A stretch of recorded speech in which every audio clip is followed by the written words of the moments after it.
Hey, Brossom, how's it going?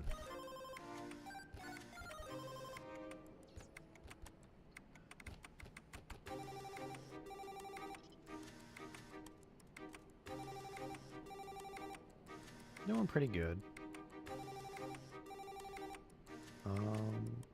I'm honestly just waiting on some things to happen because I've applied to a very specific job and I'm really hoping and praying it'll actually come through with something. But we can only hope.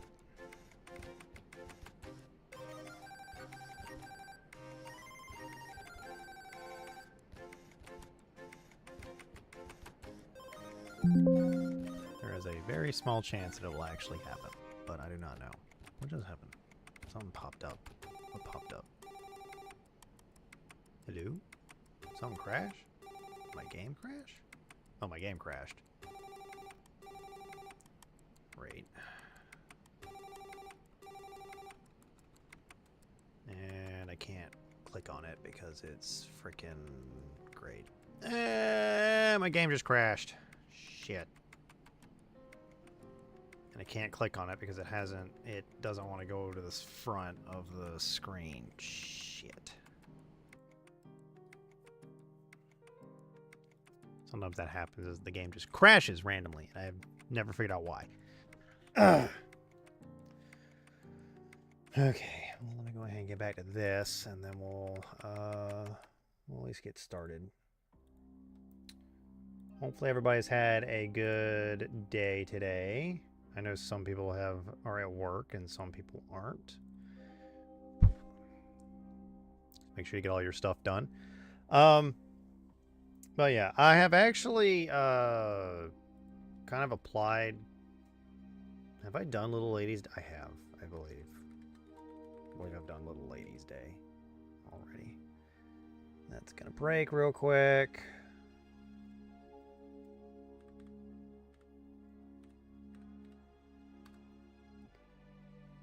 And then back to that. Oh, nice. But yeah, I have I've applied to a position where I live, and I had a medical appointment today. Blood pressure's still kind of high. It's not as high as it was, but it's still kind of high. Things are slowly but surely happening. And I'm hoping and praying that at some point I get a call back from them. I even went over to the workplace and like got in front of them and asked them if that position was actually true, because I've had way too many times where I'll go to the website like Indeed or anything like that and they just won't call me for like 3 weeks, and I'm like, what is going on? I've been like stood up for like 3 weeks and I'm like, why? But I'm about to start just being very bold and just start like going to places and just giving them my my resume and just hoping and praying that I actually get something out of it. We'll see. We'll see. Anyway, let's go ahead and get over to actually playing some FF14. So we're going to go ahead and do some dailies today. And in truth, also do some weeklies. But we're going to go ahead and do trials because, that was fast. Because, my Black Mage is almost done, so we're going to go ahead and get them to 76. No, I haven't been streaming. I also haven't been streaming. I haven't been streaming. I didn't stream. I haven't streamed in a week, actually. I believe. Yeah, I think I didn't stream in a whole week. But it's only because like I've been trying to get things. Can the tank and the healer please? Oh my god. But while we figure out what the great. while we wait to see what the trial is actually going to be, I hope everybody's having a good day. I do kind of want to talk about some other stuff, but mainly I'm thinking about, and this is something that not a lot of people will be up to, but I'm hoping I can get a group of other streamers, maybe stream me gymming a Rise of the Rune Lord campaign. We'll see. I first have to actually get like 4 other people who can designate a time slot for it. And that's just the main thing, is that a time slot needs to be designated. Ooh. Tsukiyomi. Got 2 Pictomancers. Oh shit, I don't know how to play level 70 Black Mage. Okay. That's the wrong one. Oh well. We'll just do it for now. I don't actually remember how to do this. I'm not gonna lie.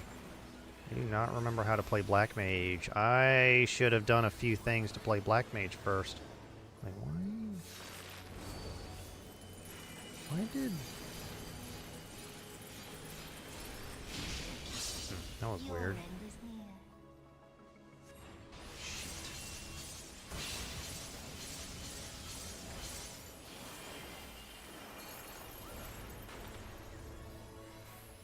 Oh, I ran out of freaking Astral Fire. That's what happened.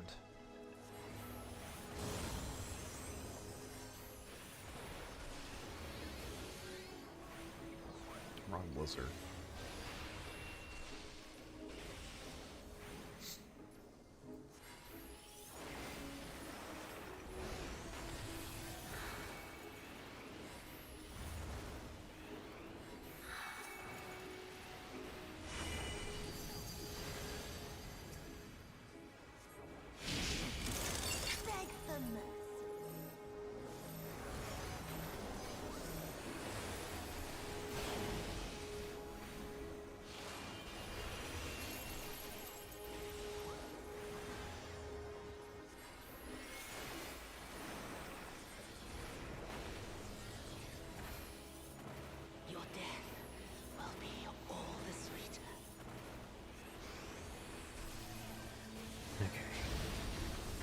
Ooh.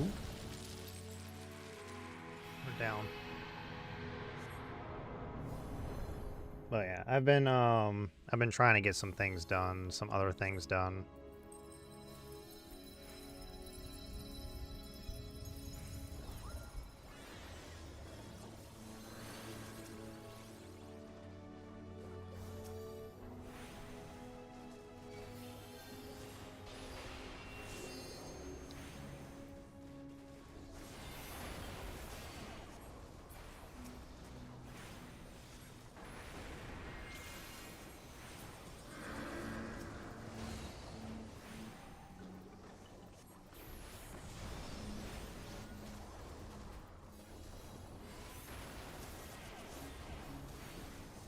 Come on.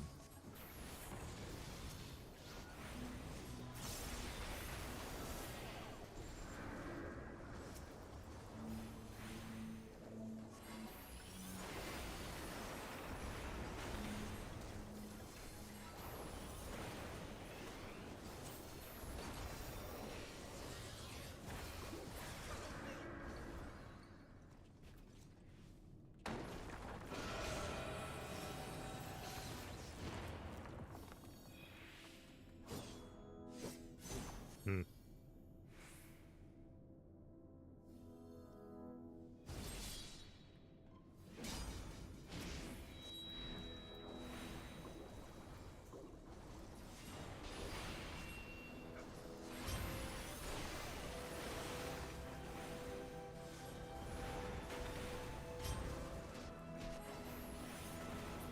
Okay.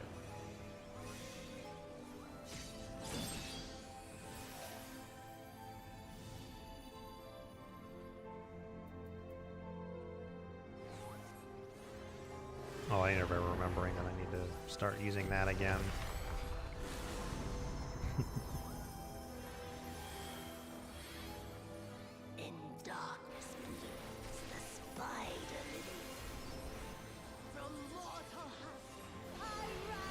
Come on. Diffuse with night, I shall prevail.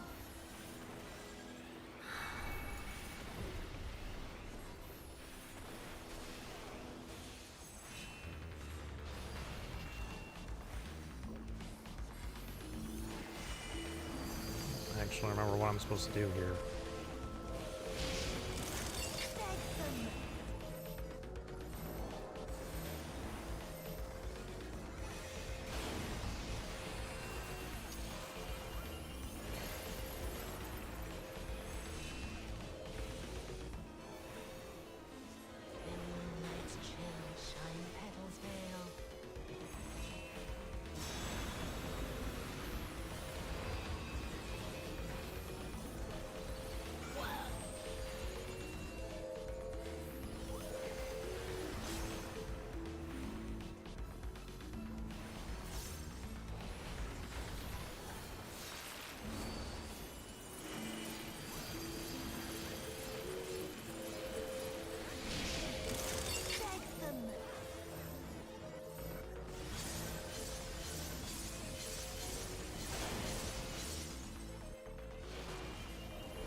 Really wish I could remember how to actually play Black Mage. Oh my god, is the rotation a bit complex for me? Don't remember it being this complex, but I guess it is just a bit complex. I'll grind you under my heel.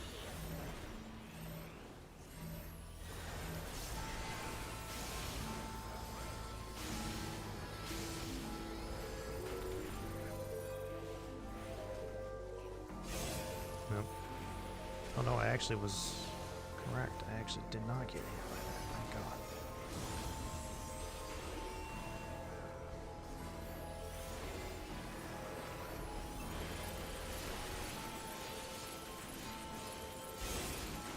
I'll grind you under my heel.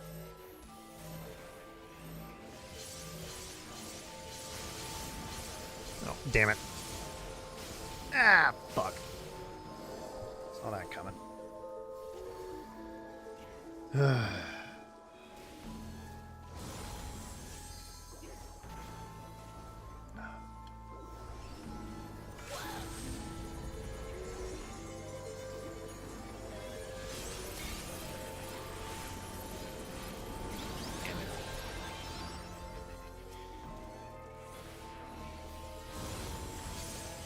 god damn it.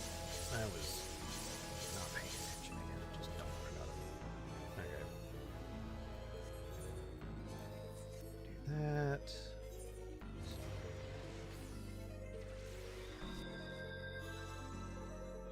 Ugh. Sometimes you get lucky and sometimes you don't. It is fine. Okay.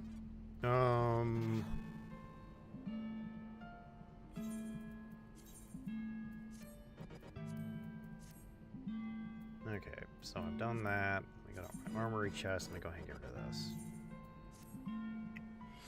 I do not need it anymore. Alrighty. Next, we're gonna go ahead and just do summoner because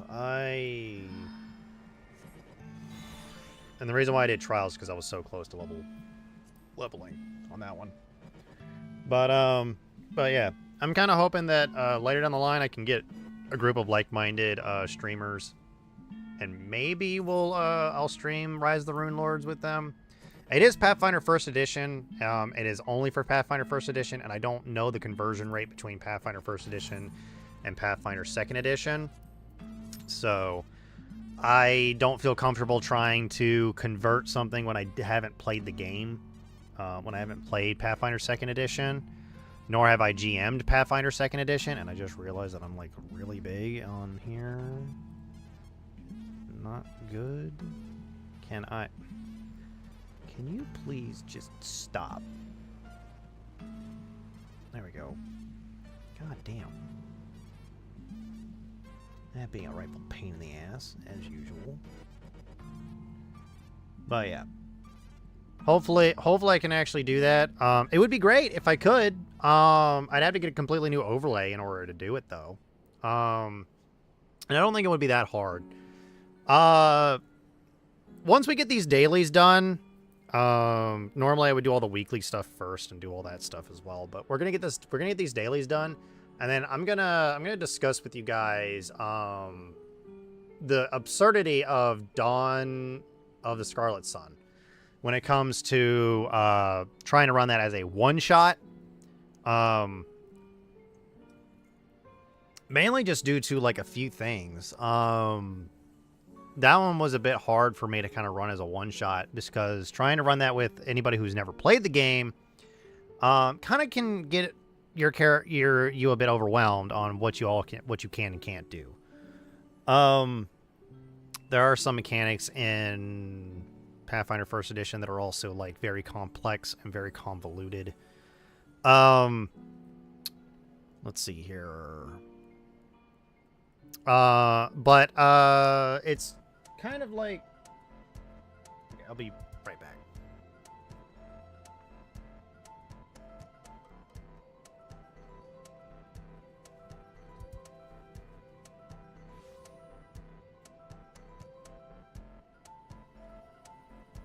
Okay, I'm back.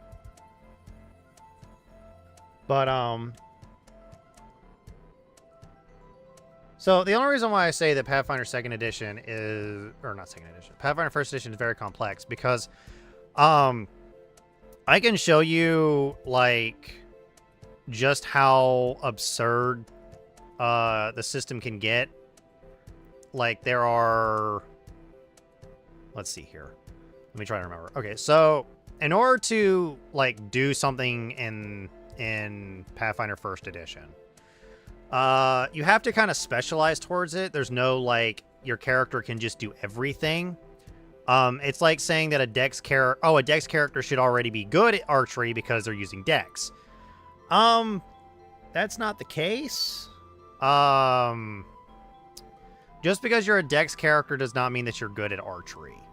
A dex character, honestly doesn't want to dump strength, especially if you're planning on using a bow. So because bows actually use your strength for damage, but use your dex for accuracy. And a lot of people, and I will say this, in Pathfinder First Edition, accuracy is kind of more important than damage because of how the system kind of works. So this is just in combat, but like, let's just go with, I'm just going to go over like the core rule book, like right now. Because it's very important. The core rule book has like a lot of stuff in it, but it talks about things that you can and can't do. Or rules that are usually there that don't get changed unless you do something else. Something else? Such as like, if we go and just look up how does somebody trip someone, well, you need to roll a d20 and then add your combat maneuver bonus because tripping is a combat maneuver. Anyone can trip. It's just an issue of that tripping is not necessarily the easiest thing to do because of issues with a few things and other stuff that goes on when it comes to like trying to trip someone over other things, because you have to beat their combat maneuver defense, which is a big number usually depending on what it is. Generally, if you're bigger, you're harder to push over. If you're smaller, you're a bit easier to push over, although usually the smaller the creature is, the more likely they are to fly. But I'm getting into the weeds again. But Pathfinder First Edition started off with, of course, the course classes that everyone knows of. It started off with Barbarian, or Bard, Barbarian. Well, actually, I think it's Barbarian, Bard, Cleric, Druid, Fighter. Hang on. Monk, Paladin, Ranger, Rogue, Sorcerer, and Wizard. I believe that's Barbarian, Bard, Cleric, Druid, Fighter, Paladin, Rogue, Ranger, Sorcerer, Wizard. I'm missing one. Monk. Missing the Monk. So that's the bog standard classes. 3 of those classes actually got updated later down the line, known as their version Unchained. In the core rulebook, Barbarians, of course, have a D12 hit die. They're one of the few, if not the only class that in all of Pathfinder First Edition that has a D12 hit die. They have a lot of hit points. Comparatively to like some of the other classes. Although on average they usually have about like a little bit more than most classes. Of course, your D10 hit die classes are Fighter, Paladin, Ranger. Your D6 hit die classes are Sorcerer, Wizard, and then your D8 hit die classes are Cleric, Druid, and Rogue. And Monk. Monk is a D8 hit die class in that. The Unchained version actually changed it to a D10 hit die class, which I think it makes it better because they have a little bit more survivability. Mainly because monks have a pretty bad AC in Pathfinder First Edition. They generally have a very bad hit point. They have bad AC, bad hit points.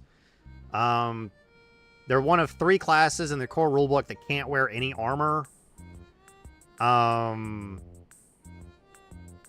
Fighters and paladins are the only ones that can wear heavy armor. Clerics, druids, barbarians, and rangers can wear up to medium armor. Druids actually cannot wear any metal armor, which I believe is the same. There are 3 different types of shields in Pathfinder First Edition. Hey, Dran, how you doing? There's the light shield. Actually, there's 4. I forgot. There's the buckler, the light shield, the heavy shield, and the tower shield. Each of them giving varying ranges of AC. Your AC is, of course, 10 plus dex plus armor bonus, unless you're wearing specific types of armor, and then it gets decreased. Armors that generally lower your dex overall, generally the higher the armor class of the armor, the lower your dexterity, maximum dexterity bonus can be.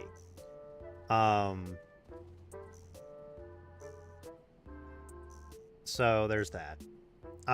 There are also many things that I like about Pathfinder First Edition. Just the customizability of characters in Pathfinder First Edition is very high. If you want, like, I understand that in 5th edition, which is generally what everybody plays, at least from what I know of, that's like the general one that people know about. 5th edition is probably the most played, and it is also the one that a lot of people know about.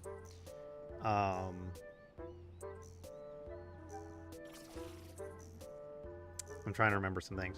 But like, in honesty, like, it's I have an issue with that one. Is, let's just look at the fighter. The fighter is the quintessential class that I consider supposed to be a jack of all trades. The ability to build towards any type of playstyle for a martial character that you can think of. Fighters are the best marshals when it comes to figuring out what kind of build you want to do. Rangers have a similar connotation that you can do with them, but not all of them. So fighter, you can build a fighter in Pathfinder First Edition without any form of changing the base class to do anything in the game that many of the other classes can do. So let me go ahead and go into the core rulebook and let me tell you which classes are best at what. Barbarian is probably your best class if you want to use a big weapon that does big damage. That's just like a thing that barbarians are good at. They're always good at doing that. You want to hit something with a big two-handed sword, you play Barbarian. If you want to play a class that's really good at two-weapon fighting, I actually would recommend going Ranger. Ranger has probably the best way of doing a two-weapon fighting build, and also in Pathfinder 1st Edition, two-weapon fighting isn't ass like it is in 5th Edition. I don't like two-weapon fighting in 5th Edition. It feels very neutered from the original concept I have with a two-weapon fighting, like flurry of blows kind of thing. If you want to do unarmed combat, you play Monk. Monks get the best unarmed combat scaling in the game, and such. If you want to do best defensive playstyle, Paladin is honestly your good option. Sword and Shield Paladin is very iconic and very much a quintessential thing, but Paladin, honestly, I would say has the best chance of actually being a more mounted combat build, where you can get a mount and ride on a mount. So that's the marshals, but fighter, where does fighter sit? I would have to say that fighter is honestly the best defense class when it comes to getting hit. Unlike in Pathfinder in 5th Edition, where I've looked it up, your fighter can have an AC without any buffs. If you get to level 20 and your GM's nice, gives you a magic shield and a magic armor of +3, a magic full plate of +3, gives you a 21 AC. Magic shield, I think a shield only gives you a +1.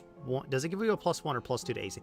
Whatever. It +3 plus the shield bonus, and it's very low. A fighter in Pathfinder 1st Edition could get so base AC is 10. That is the base AC for everything is 10 plus your dex bonus. Gives you a full plate gives you a +9 to your AC, +1 for dex. So if you have a dex of at least +1, you get 20 AC right off the bat. Magic items also scale a lot higher in Pathfinder 1st Edition. You can technically have a +10 weapon if you really wanted to. I honestly would say that that's probably not something that a lot of people know about, because this is like a holdover from 3.5. 3.5 scaling was kind of bonkers. The numbers just got really high, and to show that the numbers got really high, compared to 5th Edition, where let's just go with, like, you have a 20 and you have in your main stat, which is the basics for everything. Oh, my card logo's already here. Which is the basics for everything. Trying to justify, say this. So that's a +5, and then it's +5, +6, which is +11, +3, which is +14. Unless you're playing a barbarian, and then it can go up to +16, I believe. Or if you happen to have one of those random magic items that gives you a bonus to your to hit.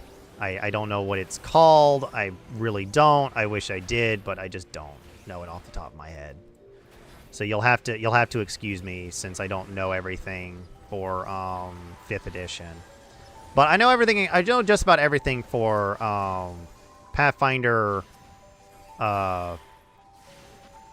1st Edition, because I played it for a very long period of time. Pathfinder 1st Edition has +5 weapons that can do +5 attack and +5 damage, which is a lot. I know for a lot of people that's like, oh my god, that's a lot. That's because the numbers can go really high.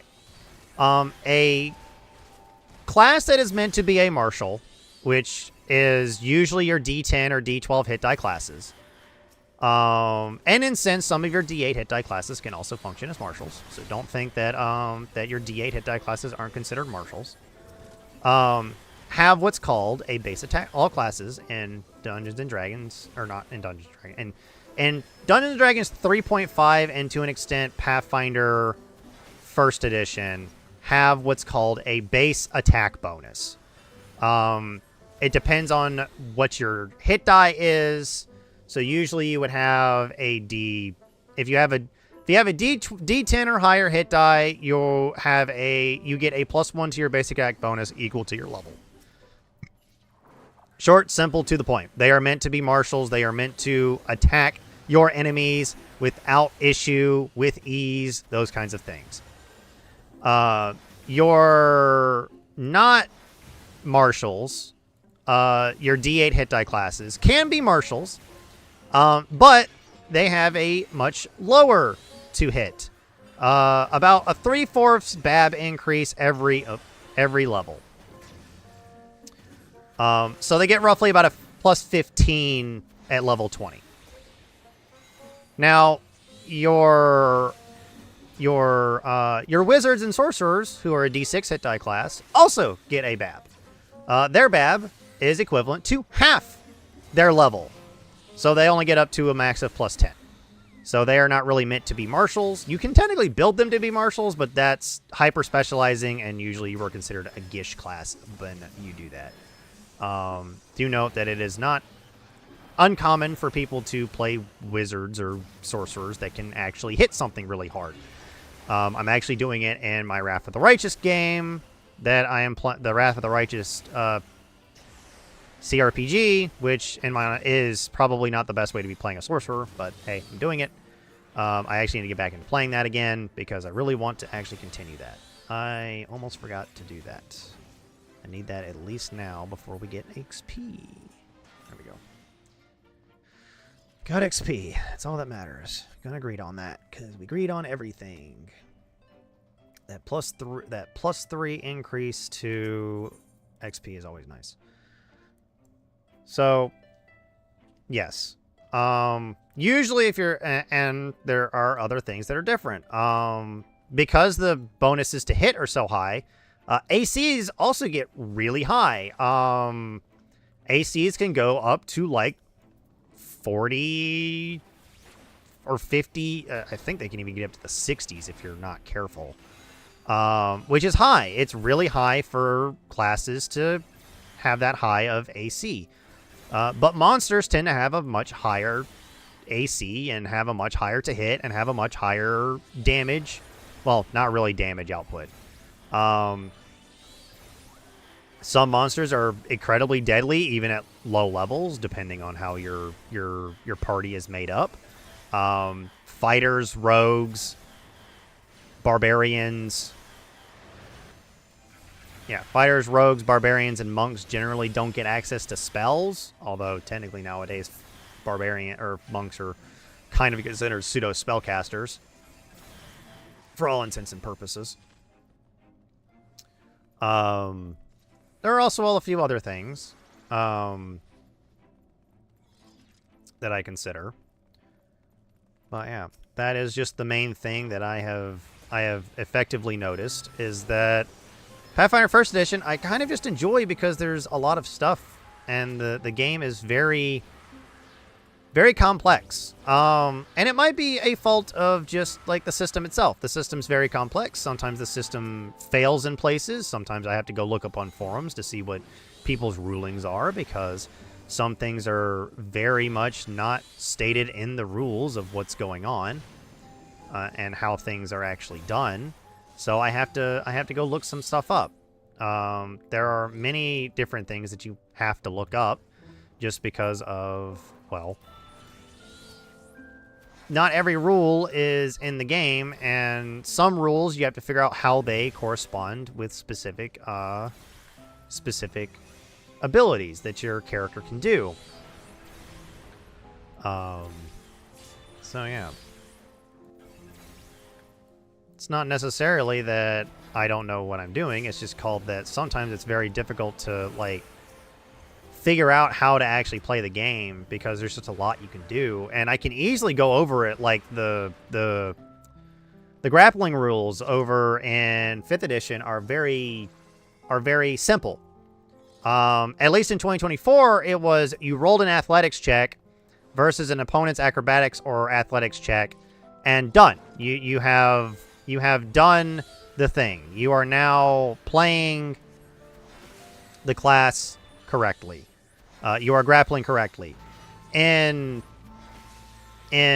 Pathfinder First Edition, it's so complex that you have to like figure out, oh, what am I doing? I'm grappling. Okay, I need to roll a combat maneuver bonus. Is it my turn? Yes, I need to maintain the combat maneuver bonus at a +5. Don't roll a nat 1 or else you might miss. Those kinds of situations. And it's just very complex, and there's almost a rule for just about everything in the game. And that's not necessarily a bad thing. It's just something that I know for certain that I'm not 100% used to, just because of other things that happen. And it's not a lot of things that other people are used to either.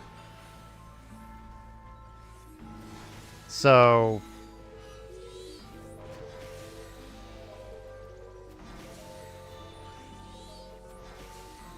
and grappling is honestly one of the most convoluted rules in Pathfinder First Edition.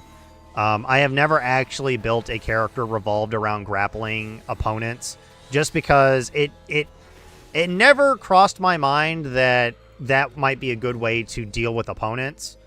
I have thought about making opponents that are doing things where, like, you can push opponents around, trip them, disarm them. Although disarming and sundering are two types of combat maneuvers that are campaign dependent.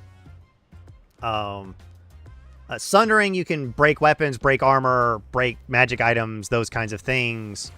But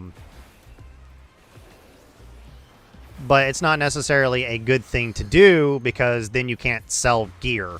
As well as, like, gold is very important in Pathfinder First Edition. Everything costs money, and there's a lot of things that you can buy in Pathfinder First Edition.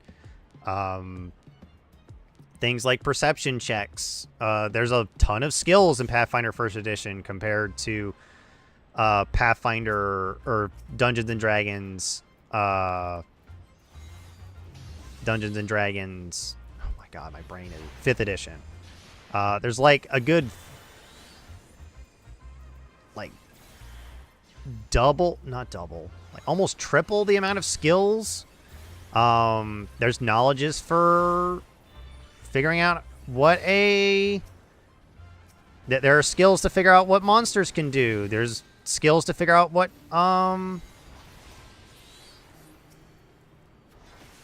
there's like a whole convoluted list of skills that that you can use to figure out what monsters can do. There's a whole list of skills there's a skill for climbing. There's a skill for swimming. There's a skill for there's a skill for tumbling. Well, tumbling, jumping, and all that. There's a skill for stealth. There's a skill for disabling devices, such as lockpicking. There's skills for just about anything in Pathfinder First Edition. Unlike the 14 skills that exist in Dungeons and Dragons 5th edition. And it shows that I am more comfortable with a more complex system than I am a very simple system. Because I will say this, I have never really enjoyed, I've seen people play 5th edition, and I see them enjoying the game. They can enjoy the game. I'm not saying that you can't enjoy the game.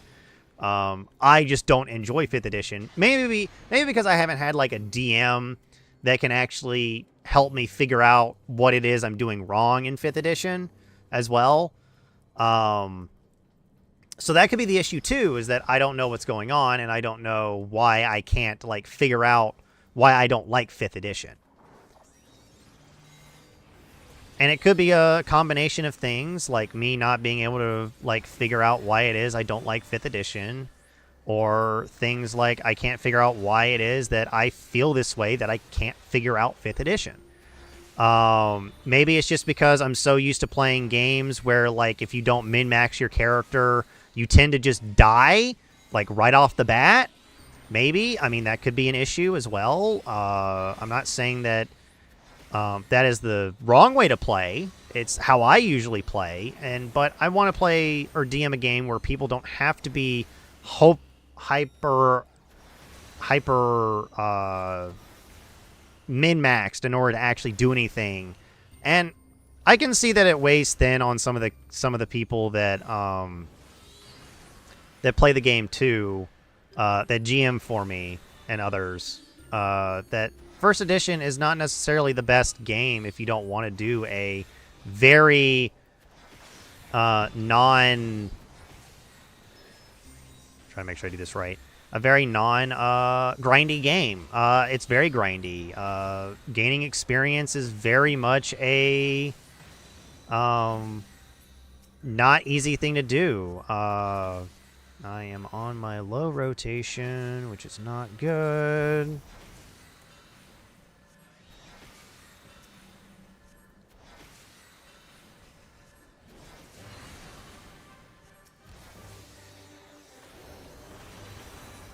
There we go. Okay.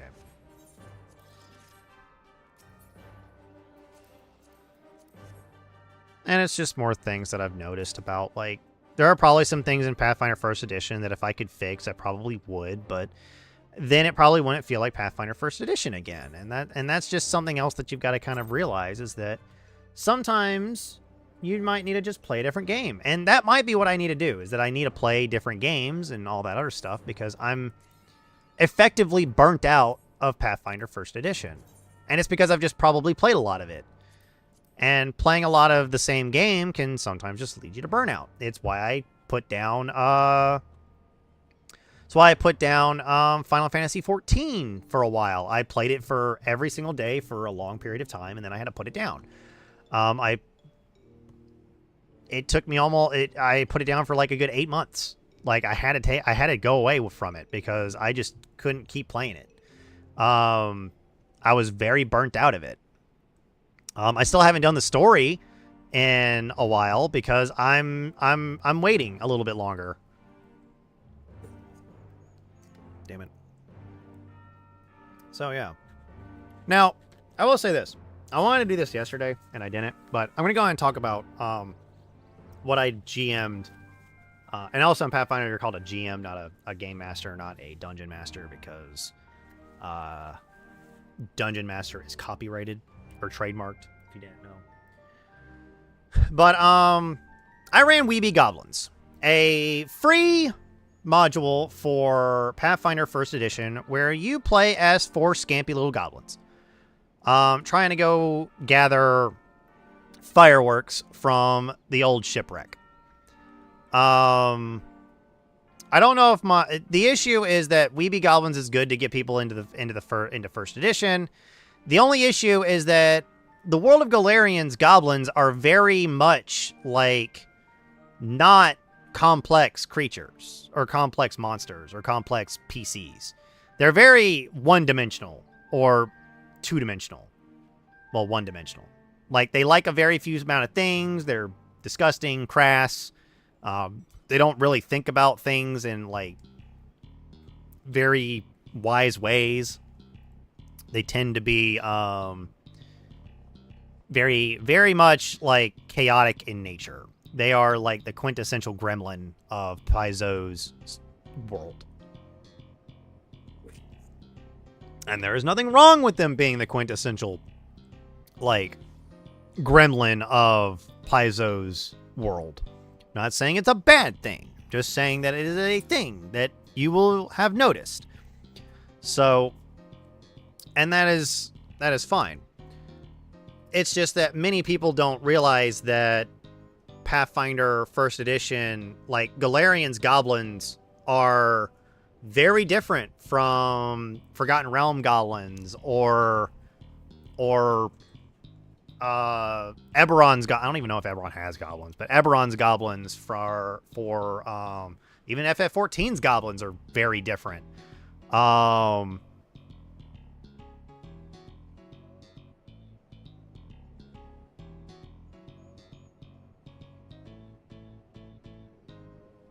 yeah. Um, I'm just kind of trying to think of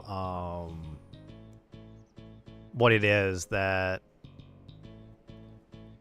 everything has and everything does, because but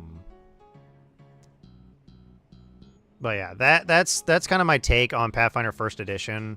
I know I'm talking like a lot about RPGs while I'm playing, or TTRPGs while I'm playing something that's completely unrelated, but it helps me kind of think of something else, because we're just leveling, and I want to just discuss some things while we're leveling here. Just because it's very hard for me to just justify playing and leveling and not discuss anything that's going on. Also, Summoner's playstyle is very boring, in my honest opinion. It's one of the most simple classes to play. Just push all of your buttons and you're good. There's really no, oh, did I forget to push this? Oh, I did. No, that's level 66. Never mind. But yeah. That's the only thing, is that I believe that there should be a time and place for just about everything. And sometimes you can't find that time and place for things just because of issues that might come down for others. So that's the only thing. Pathfinder First Edition and Pathfinder, I haven't played Pathfinder Second Edition. I've only really played a little bit of Dungeons & Dragons 5th Edition, so I don't have that much context. I really want to expand into other games.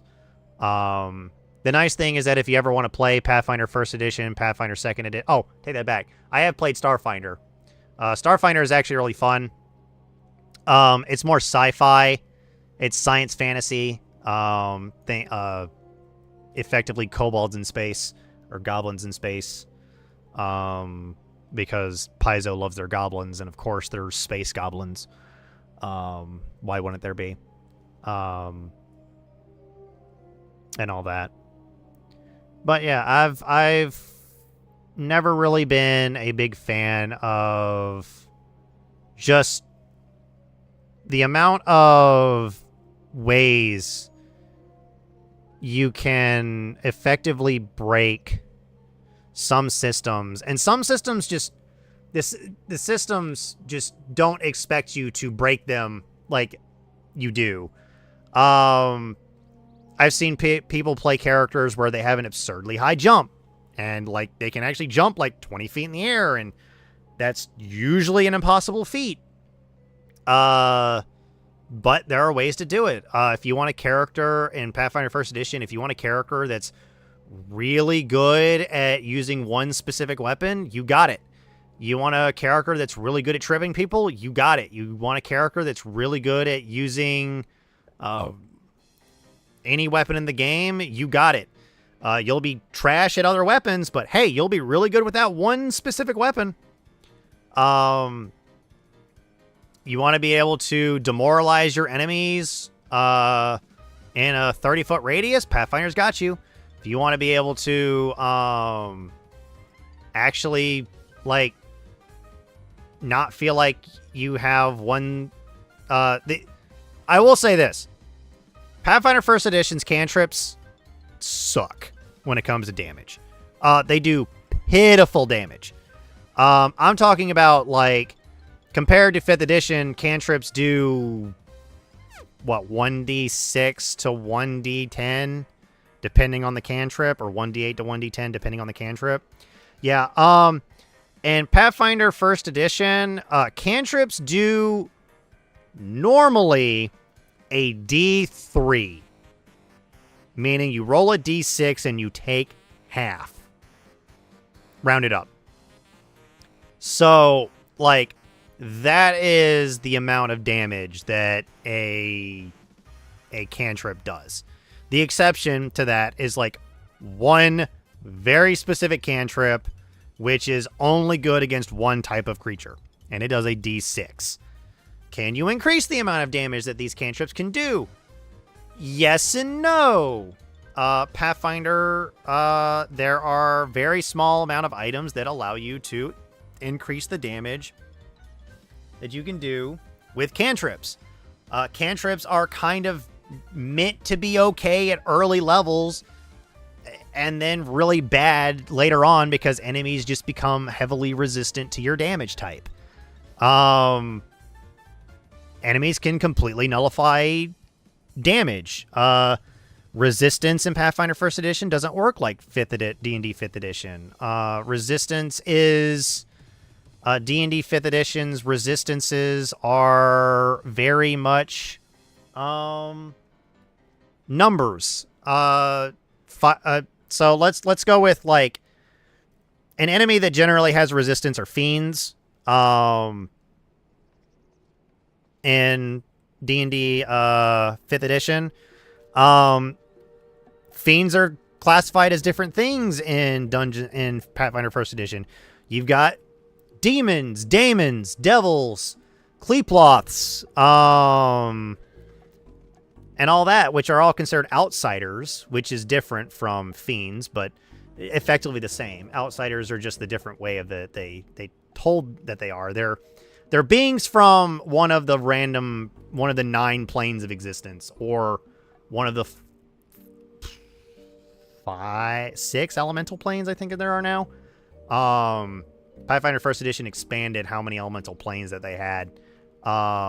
There's now water, earth, air, fire, which is the normal ones, and then you have wood and metal, if I remember correctly. You also have the outer gods. You also have other things. And Pathfinder First Edition is completely backwards compatible.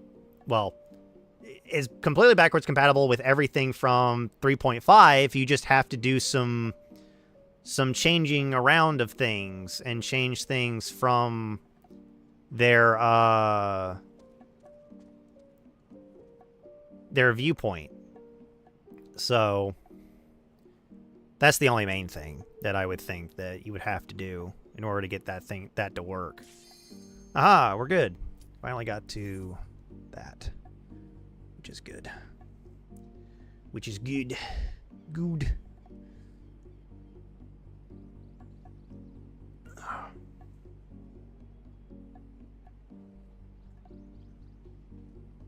Oh yeah, I know not a lot of people want to hear me just talk about, like, games, other games, but hopefully everyone's doing well. And you're enjoying my ramblings. Make sure that my carbuncle's summoned. Uh-oh, someone's doing the vault. Oh boy. Who's doing it? Oh, the Astrologian. Maybe. Actually, I didn't see new player yet, so I don't know if they are or aren't. They could be, for all I know. Do we have a Sprout in the group? I don't think we do.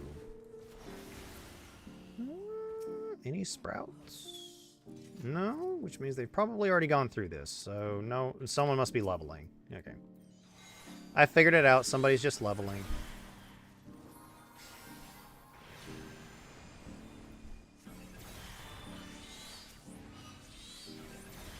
Okay.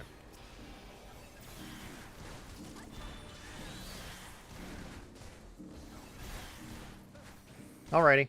If you want to hop on, you can. It's not like I'm really doing much. I'm just doing dailies right now.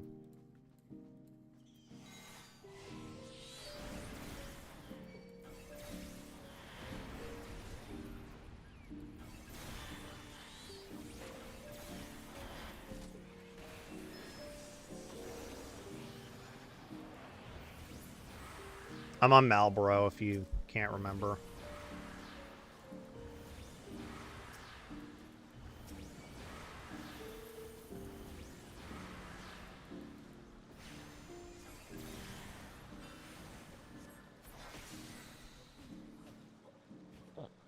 Alrighty. Wonder what the relic weapon looks like. I haven't seen it yet.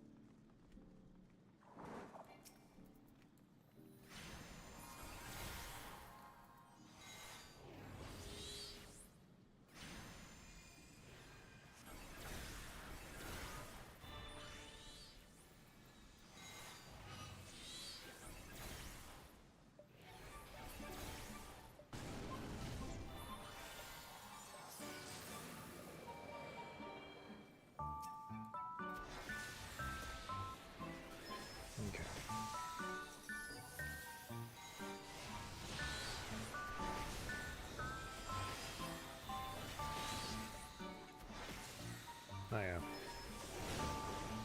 Kind of been my thought process on all of this, and I kind of want to, of course, get a group of like-minded individuals who enjoy TTRPGs, and maybe they're just brand new to the system, and Rise of the Rune Lords is probably the best way to get them into the system, and having a long-running campaign where I don't have to do a whole lot of setup because most of the stuff is I've already got for it, so I don't have to do much, if anything. Much if anything with it.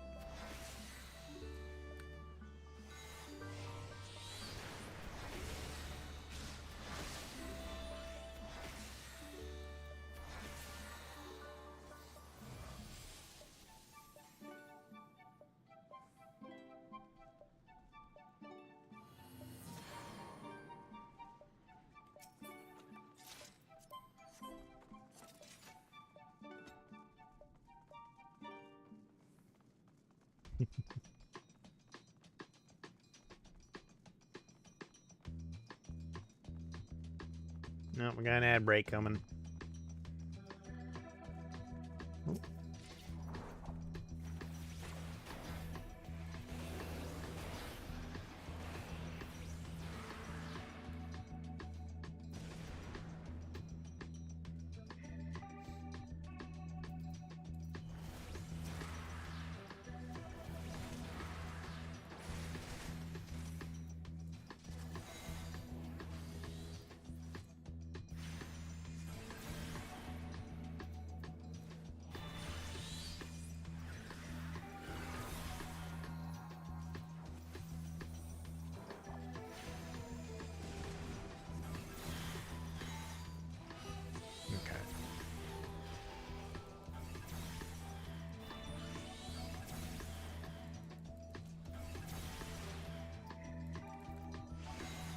I think I might be on a little bit later today.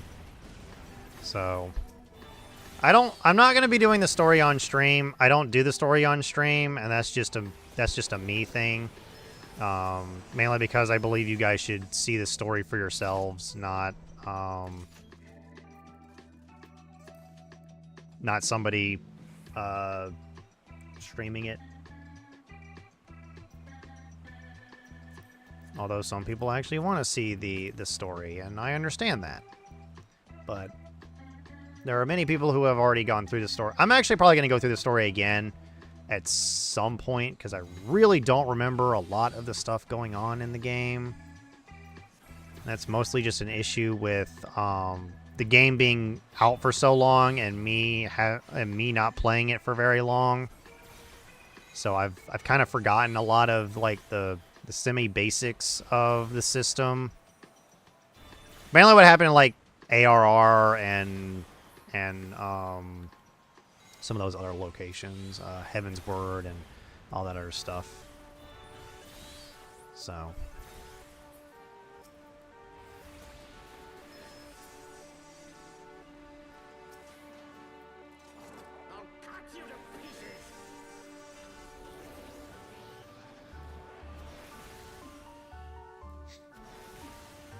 alrighty.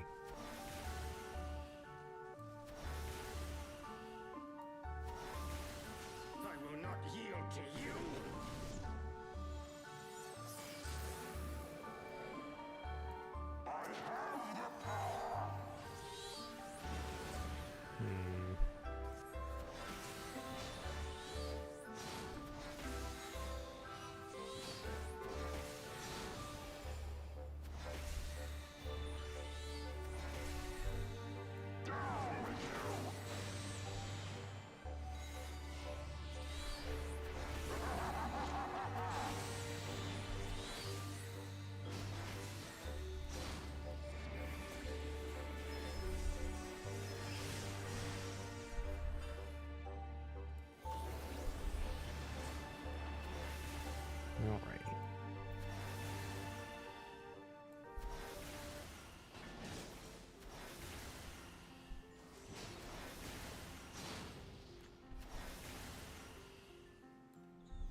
Okay. And again, I always say this, but frickin' Summoner is very simple to play. Look at that, we're level 75.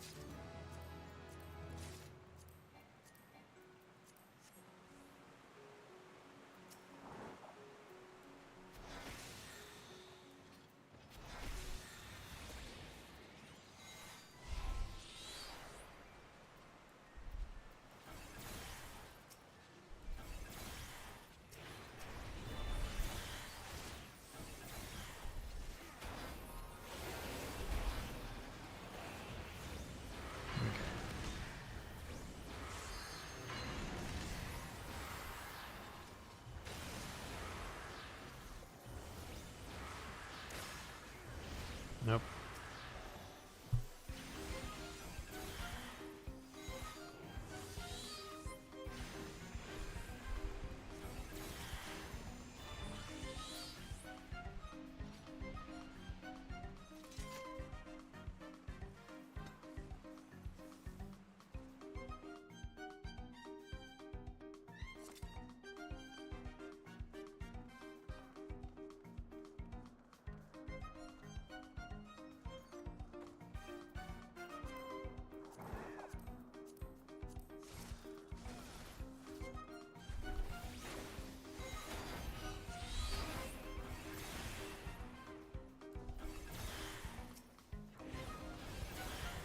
Okay.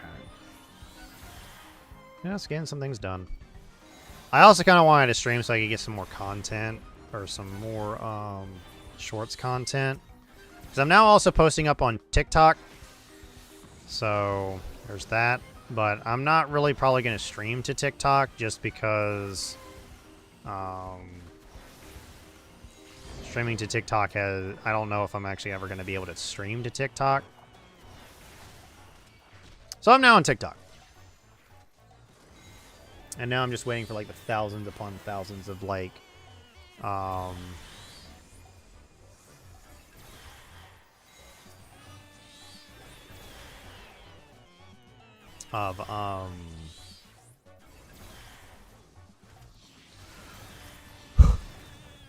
like accounts that are gonna pop up because of that. But we'll see. I do not know. And I really do not care.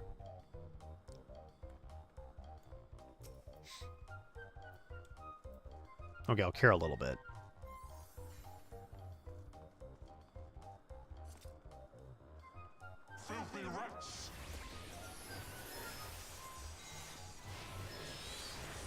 D&D/Pathfinder is so fun. It is. It's a very fun system. It can be fun.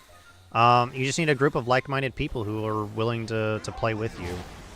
And that's just and also you need like a day out of the week with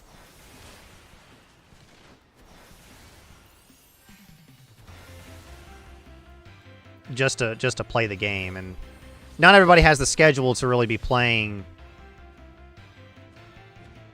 that much.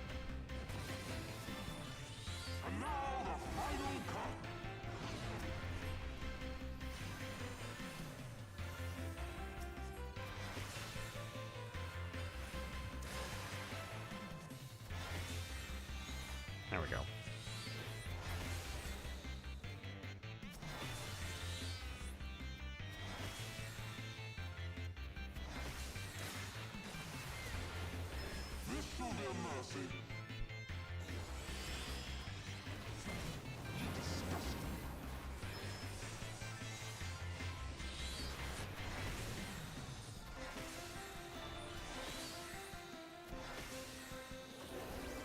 Although I will say, I do enjoy DMing 5th edition. I don't really enjoy playing 5th edition, and I think the reason why I don't like playing 5th edition is that I want to go make a fighter, but in my honest opinion, a lot of people would say, oh, there's too many options. And I'm like, yeah, you're right. There are a lot of options when you can play a fighter. And it's like, and it's the issue of like, you play a fighter and then you've kind of played every fighter that exists, because every Battlemaster fighter effectively is the same, especially if you're one of those people who like me who likes to optimize their characters. There's only like so much you can optimize in 5th edition.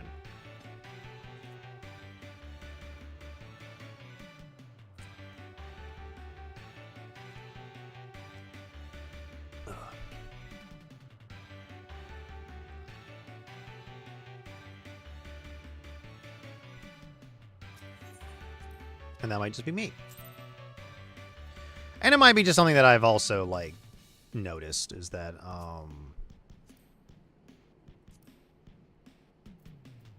just haven't, like, fully committed to finishing things. I've already done trial. I need to do main scenario next. Off to the main scenario!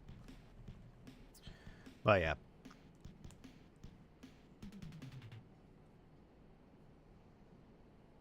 5th edition is fun. I like DMing 5th edition. And I will say this. I may not just be someone who likes to play 5th edition, who be 5th edition as a player. Although I might have to have a very specific DM to where, like, I can play 5th edition and I don't feel like I'm, like, making a character that doesn't fit in the world. Because 5th edition, I've found it's really hard to make characters that fit the world in 5th edition. If your DM is someone who doesn't like, because I have a ton of ideas. I want to play like some classes in 5th edition and some archetypes in 5th edition that I just haven't had the pleasure to play because, one, I'm usually the one DMing for my friends.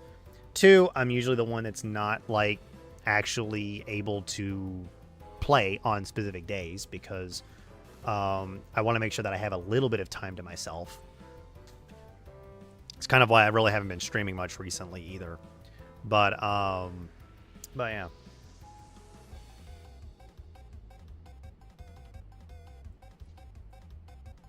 And it might be that I just haven't found a DM who I like, who I can play 5th edition with either.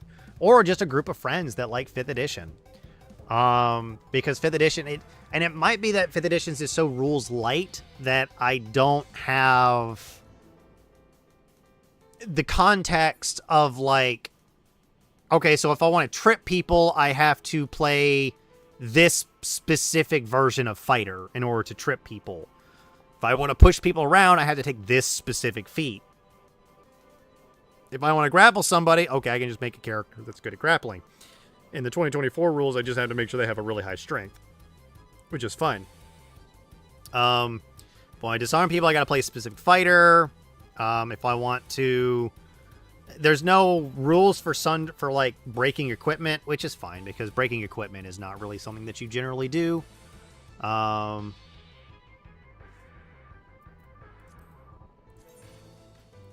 think withdraw. It's not like we're in a thing. So go ahead and log in and get your Pictomancer up and running.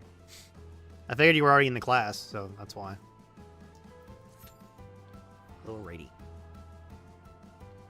But yeah. And that might just be my gripes with 5th edition, and it might not even be something that other people don't like about that. It might be things that people like about the game. For me, it's a bit too rules light. DMing it is fun. Playing it feels kind of like a nightmare. In my opinion, it feels kind of like a nightmare. The reason why I say that is that running 5th edition is meant to be fun. My type of fun is literally breaking the system in half. But making sure that my character, if need to, can be reeled in without issue. It's an issue of like, if I want to be good with a two-handed weapon, I had to get Great Weapon Master, and I'm like, well, that's the only feat that I'm taking in order to be really good at, and it's also the same thing of like, I want to push people around. I gotta pick up like the Crusher feat. If I want to hit somebody with a bludgeoning weapon and push them around, or I have to pick up a very specific type of weapon. And I'm like, I don't like a lot of the weapons that exist in, I don't like a lot of the things that they've done in 5th edition. Combat is kind of also like very stale in 5th edition, and in Pathfinder 1st edition, you can't just move and get 2 attacks, or move and get 4 attacks, or in Pathfinder First Edition you can actually get up to like 9 attacks in a round. So like, and that's with buffing and such, but there are things that just can't be done with specific weapons. So, and there are things that just can't be done with in 5th edition that I kind of do wish were kind of a thing in 5th edition. And there are some things in Pathfinder First Edition that I wish were a bit different. And I've looked at 2nd edition, and I kind of want to play 2nd edition, and it seems like it would be really fun to play. I just haven't had the chance to play 2nd edition. And it's just an issue of like not being able to find a group of people to play 2nd edition with. And like 5th edition, and like I probably would love 5th edition if it didn't feel like that every single time that I want to go play 5th edition, trying to find a group is like herding cats. Nearly impossible. Do not, I say play, I don't mean DM. Yes, DMs do play 5th edition, but when it comes to DMing, I have to like think of other things. And probably the reason why I tried DMing 5th edition once and it just didn't work out as well was just because of other things that were going on when we were playing. Such as like doing other things and all that. And I was running like 2 home games or 2 custom games, and I really should have put one on hold so I could devote more time to the other one, those kinds of things. And it's kind of why I would love to run Pathfinder First Edition again and run Rise of the Rune Lords, because I don't have a whole lot of stuff that I have to do for Rise of the Rune Lords. Rise of the Rune Lords I can easily finish, both 5e 5th edition group and a 3.5 group for D&D. Yeah, I'm mostly, well, I play Pathfinder First Edition, which is effectively 3.5, except I would say 3.5, but better because it's all backwards compatible. Rune Lords, yeah. Rune Lords is one word. Rise of the Rune Lords. It's also technically, it's also available for 3.5 if you want to play the 3.5 version, but I'm going to be playing the Pathfinder First Edition version because it's better, and it actually goes to level 17 over the other original, which only went to like level 15 or 14 or something like that. Fighters are more powerful in 5th edition and in Pathfinder First Edition. Clerics are kind of nerfed, so were druids, I think, were kind of nerfed. And it require, and I want to do it with like a group of streamers, maybe it'll be fun, but first I got to figure out who's willing to do it and who's willing to like actually learn the system. And that's the main thing, is that it requires, like, it's going to require a lot of time learning the system.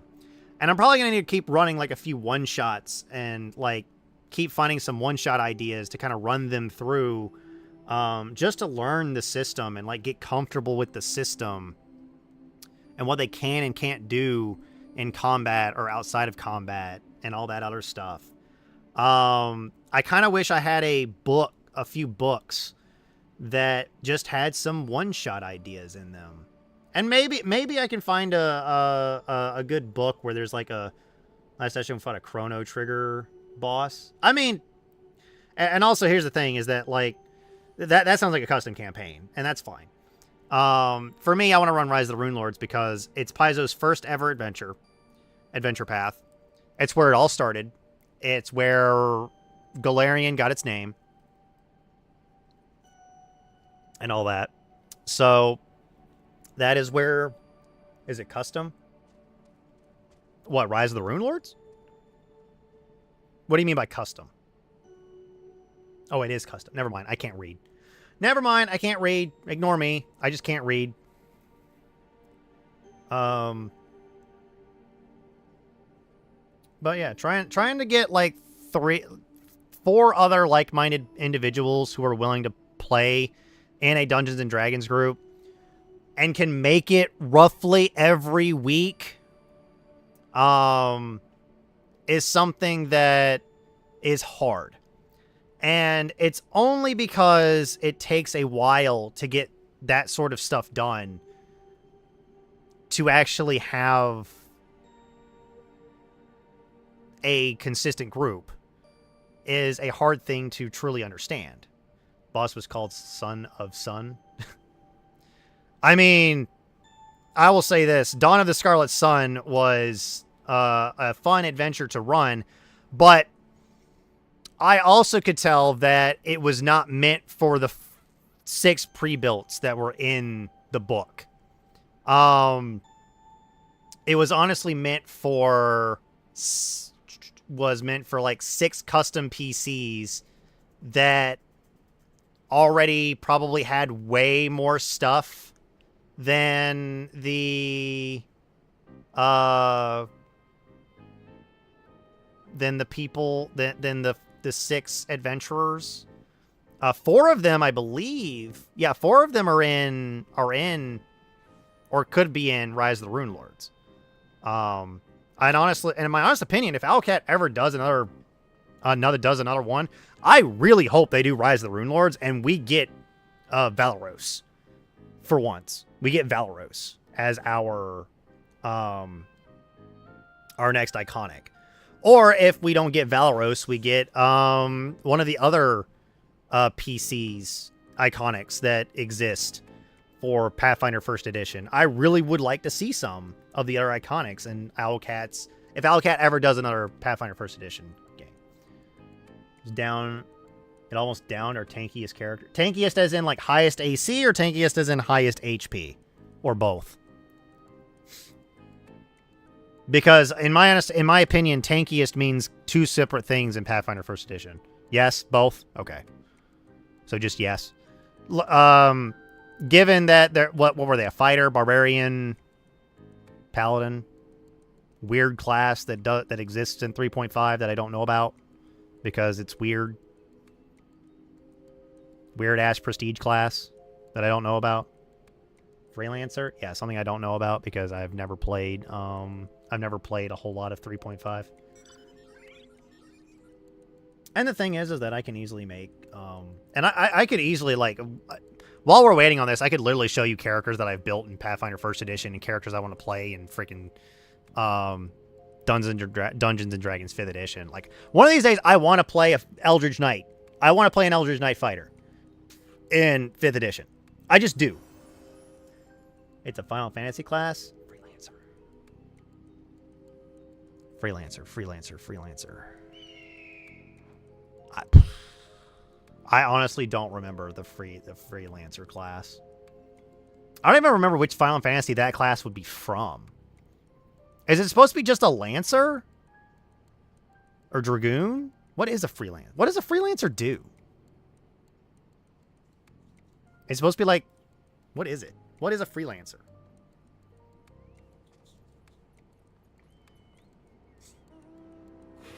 Is it a Final Fantasy Tactics class? Because I honestly don't remember Freelancer in any of the Final Fantasy games. Driven, I haven't really played a whole lot of Final Fantasy games. So, like, that doesn't help. It's from 3? Oh, no wonder I haven't played 3. I need to go back and play all the Final Fantasies one of these days. And I mean every single Final Fantasy. From 1 all the way up to 16. I bought 16. I still haven't played it. I really should play 16 one of these days. But it's just... It's really hard for me to, like, get into newer games right now because I really don't have a good source of income. And the thing is that, I believe... Is the base glad that they can turn into anything? Oh. Wait, 3 has the Onion Knights, doesn't it? 3's the Onion Knights? Right? 3's Onion Knights, right? Those are the main characters as the Onion Knights. Woo! Praetorium! Again. Right, Final Fantasy 3 is the Onion Knight, right? Like, that's, like, the main character. United is a specialty class. Well, I know, but, like, Onion Knight was from Final Fantasy 3. Like, the Onion Knight is what is, like, considered Final Fantasy 3's, like, best class or like original class kind of thing. Well, I'm surprised we actually haven't gotten Onion Knight in. Up, someone's playing Graha. Someone's cosplaying as Graha.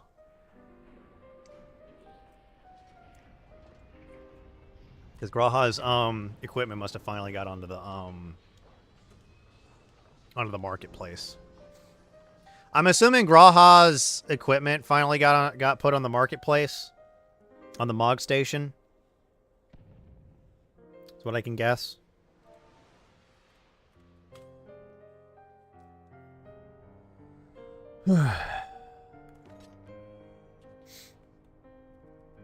Oh, you're pros playing Graha. That's what I thought. Graha's a Pictomancer. Who would have guessed? I didn't even notice that you were actually you actually had Graha's look. Oh my god, it feels so weird playing a level 50 Summoner. God, Summoner feels so incomplete when you play level 50. I'm not gonna lie, playing level 50 Summoner kind of feels bad. Honestly, playing level 50 anything kind of feels bad. What is the relic weapons? Anyone know what the relic... Have we gotten a glimpse of what the relic weapons look like yet? Because I don't think I've seen them just yet. I don't think I've seen anyone playing with the relic weapons. Unless, is the Sage playing with the relic weapons right now? Are these the relic weapons for 7.1? Not yet? I didn't know if we had seen any of them yet or not. That's why I was asking. Mainly because I'm completely out of the loop and I still haven't finished the freaking campaign. Or MSQ, I should say. Not campaign. But, I do kind of want to run some modules in Galarian one of these days. Just because of other things that's going on right now. Ooh, we still got Alliance quests, Alliance raid, and normal raid to do.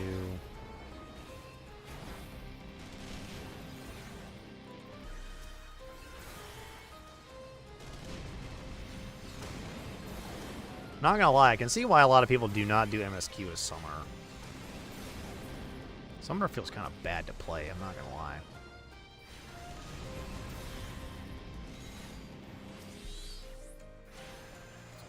But, I don't know if I'd actually, like... I might stream them here, and then if it feels like that is, like, the content that because I actually want to do, like, many of Paizo's, original campaigns, and kind of put my own twist on them. Like, Rise of the Rune Lords could be fun to play and GM, but, like, I don't know what kind of players I'm gonna get, and... I would like to have, like, a group of 4 players that are willing to kind of do just about anything. Or a group of 6. Even if it's a group of 6, I can still run Rise of the Rune Lords with 6 players. I might have to just beef up some of the encounters, but that's just about it. Because, and that's the thing, is that being a GM and learning how to, like, judge an encounter, see if it's too harsh or not, it's something that you've always got to learn. And I had to learn that 2 weeks ago when I was doing Dawn of the Scarlet Sun. I still got 2 more things to do. My brain's not working. Hang on. Still got 2 roulettes to do. I'm not doing PvP roulette. I'm not a big fan of PvP in FF14. I'm not going to lie. It's very fun to play PvP every once in a while, but I can't do it. I can't play it every single day. And it's not something I'm probably going to play every single day. But I do kind of wish that I was better at GMing. I'm not that good of a writer, and I'm not that good of a storyteller, but I want to get better, and in honesty, it's one of those things where I have to get better by doing, and I just don't do enough. So I want to get a group of four people, even if they're 4 people who have never played the system, or have played systems that are similar to it. I would love to. I've been tempted to kind of just post it kind of everywhere and see if there's anybody who's, like, really interested in, like, seeing people go through Rise of the Rune Lords or my version of Rise of the Rune Lords. But I don't know. It's one of those things that's, like, really, really, really weird to do. And I have been tempted to, when I do the RPG streams, to change up to where everybody has, like, and the only issue is that if I do that, people won't have art for their characters, which will be fine because we can have just blank canvases denoting their tokens. Only because the only reason why we won't really have really good art for them is because it's like having to commission art for characters. I don't want to have to put that on people. One, I don't have an artist that might help us out, but we'll see. And of course, I don't want to use AI art because it's still frowned upon. And I know it is. It's always frowned upon. And if anyone says otherwise, I'm like, I don't mind if I don't mind if people decide to use like stuff like that. Is on Saturday, I believe so. I think it's this Saturday. No, today's the 11th. No, yeah, today's the 11th, so it should be Saturday. It's 4 days from now, just Saturday. You're looking to finish up Little Ladies Day? Is that what it is? Because I just finished it. I've already finished it. I know I have.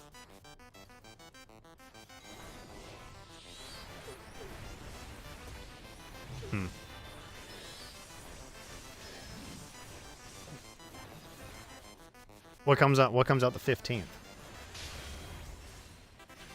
Does something come out the 15th?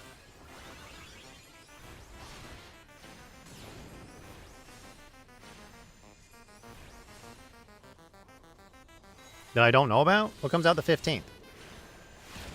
Does anything come out the 15th?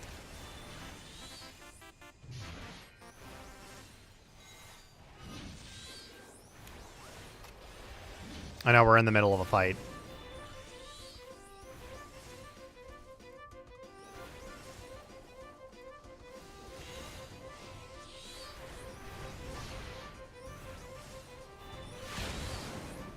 Renaissance Fair over here. Ah, gotcha. Gotcha. I get what you're putting down. I get it. Renaissance fairs are fun. They can be a very good distraction from real life. It's the same as like many of these games can be a very good distraction from real life. The only issue is that I need something else to do besides just play video games all day. And that's kind of why I go to Final Fantasy XIV and I kind of just discuss things that I wanna do later down the line, things that I want to do, things that I hoped that I could do one of these days, such as the GM Rise of the Rune Lords on stream. Because I know not everybody can, or not everybody's actually seen, or anyone has seen Paizo's first adventure. And I don't think I've really seen anyone run Paizo's first ever adventure that they've ever published and effectively remastered. That's the thing, is that I don't think I've ever seen anybody run it. And not even like ironically either. Like I've never really seen anyone run it. And I want to put my own twist on it and that sort of thing. Keep the overlying themes of the adventure like the same, which is fine. I was supposed to have D&D, but I might have to cancel that. Do you run games or do you play games? Do you mostly run D&D? Like you're the GM or DM for the game?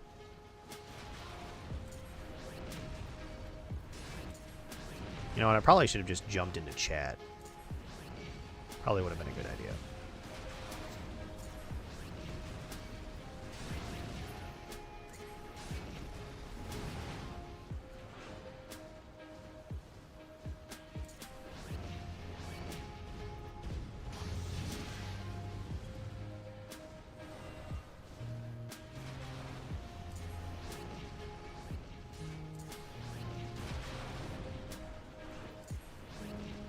Mostly play. Do know that technically being a GM is also playing. It's just that I consist like GMing as like the person who's like the host of the game more than anything else. So.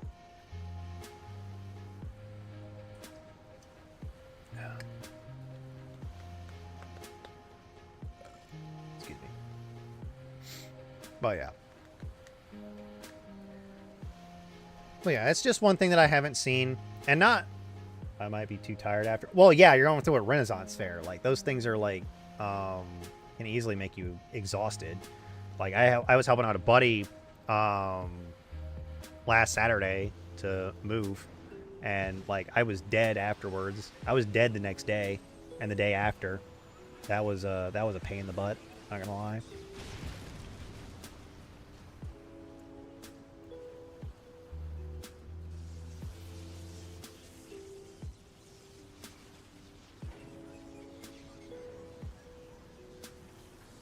But there will be a time where when I do get a job, I'm kind of hoping that the job that I have lined up, I actually do get hired by them. Because if I do, then I'll have a strict schedule. I'll be able to know what my schedule is. It will be a day job Monday through Friday, and I won't have to worry about anything else. It will be a strict Monday through Friday job, and I won't have to worry about, like, not being able to play or not being able to do anything that I want on the weekends, as well as I'll be able to stream later in the day. And that is one thing that I do know that not a lot of people, the reason why they don't show up to my streams is that I stream at very early times during the day, and I don't go that late at night. I want to start streaming later during the day and start going later at night. Now, that doesn't mean anything when I get my job and then I have to be there at, like, a specific time of day. And then that means I have to cut stream at a very specific time. And I won't be home until a very specific time either. So we'll have to see how things go. So, yeah.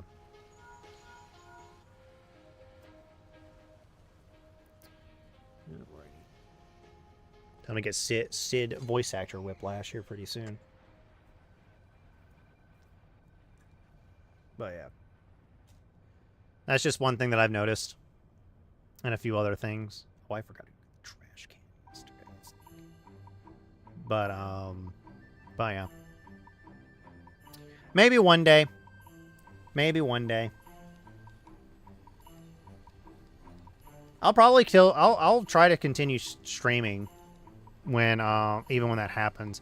It's just that stream days might be a lot shorter. It might be instead like a 4-hour stream instead of the usual like 6 to 8.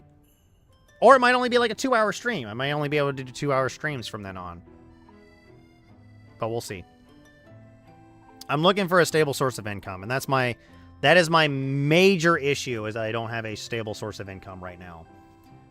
That has been the major thing that has kept me from really doing anything, and that is I need a stable source of income. And finding a job has always been a pain in the butt. Finding a job has been, like, these last 10 months, I've been looking. Literally, actually, I take that back. I've been looking for over a year now, and I just haven't been able to find anything. And, like, everyone that I've, like, talked to has either, like, I've done really well in the interview, but they've just looked me over. Or I haven't done well in the interview, and they just looked me over. I have no idea. So, I don't know. And it's things that I've just, like... I don't want to accept that I'm never going to have a job in a field that I want to do. I don't want to accept that. And I just don't. I don't want to accept that I'm never going to have a job in a field that I want to do. Or in a field that I enjoy. Because I enjoy streaming, and I would love to make streaming like a full-time thing. But, like, it's only a full-time thing right now because I have no choice but to make it a full-time thing. Because I don't have money. And like, and that's a bad thing to be streaming, because like I need money to do anything, and like streaming is like my only source of income.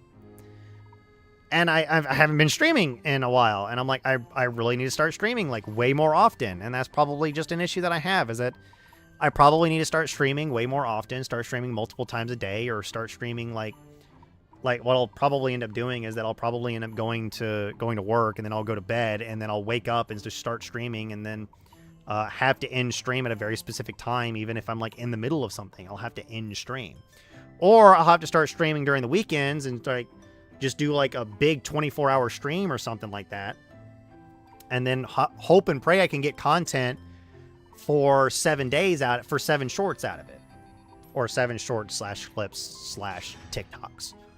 I think right now things on TikTok tend to go up sooner than YouTube, just because I tend to just post it straight away onto TikTok. So yeah. Okay, time to fight Nero. Come on, Nero! Time to bust his ass.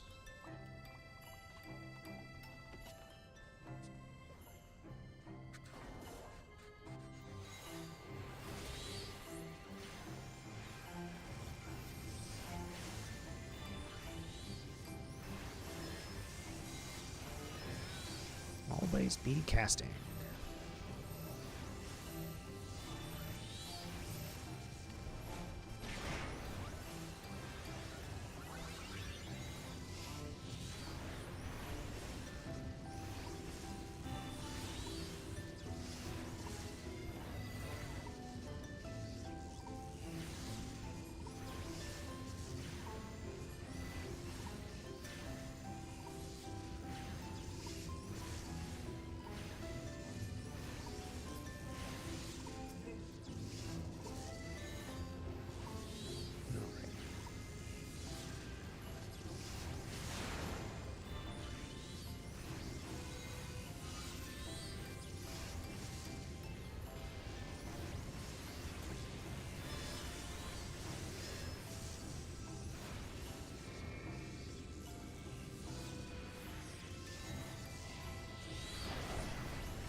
Actually, on my cooldown moment.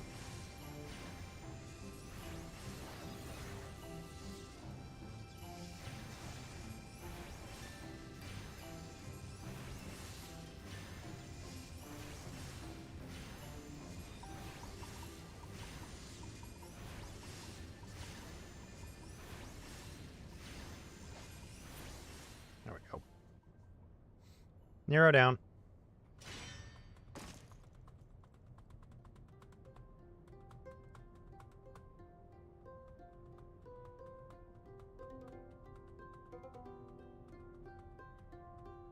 Although everybody's Tuesday's going well.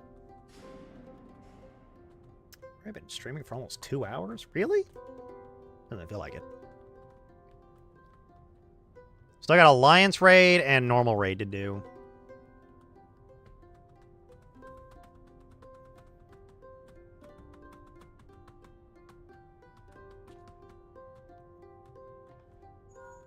Might switch to healer for Alliance and normal raid.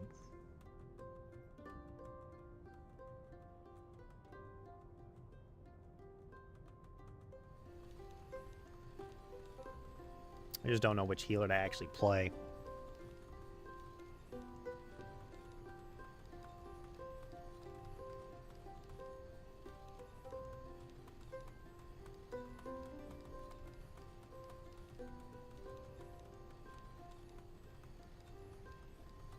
But I do want to try. I do want to kind of effectively variety up what I do.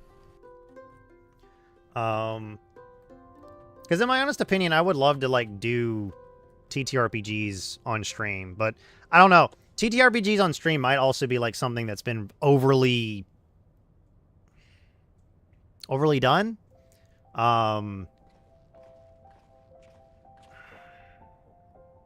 What is it? Oversaturated? The market might be oversaturated at this point.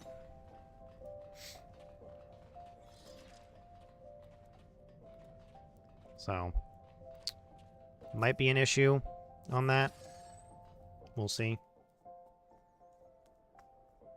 And I don't even think YouTube has a Pathfinder First Edition slot, which is very weird that YouTube doesn't have like a Pathfinder First Edition or Pathfinder Second Edition connotation for gaming.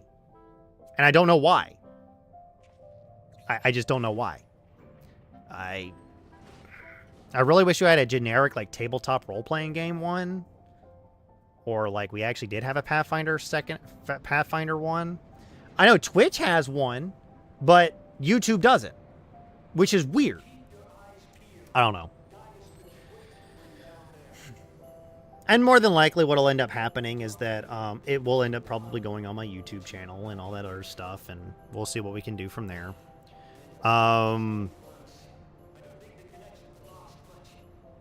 But it's just something that I haven't seen people do, and that is, like, go through Rise of the Rune Lords. Although, now that I say that, there's probably somebody who's actually gone through Rise of the Rune Lords on YouTube, and I just haven't seen it. Because I don't think a lot of people actually played Rise of the Rune Lords or anything like that. Maybe. Actually, let me check something. Yeah. Rise of the Rune Lords. Does this have what I think it does on the back of it? It does. It has the OGL on the back of it.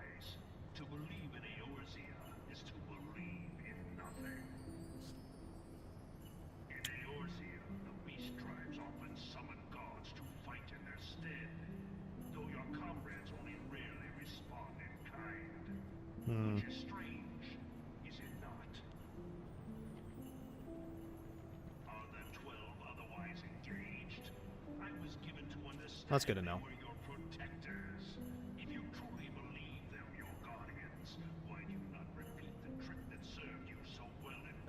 That's good to know. Gotta love the longest dungeon in the entirety of Final Fantasy XIV. And it's only this long because of the gosh darn cutscenes. But I hope everybody's having a good day. I hope everybody's having a good day.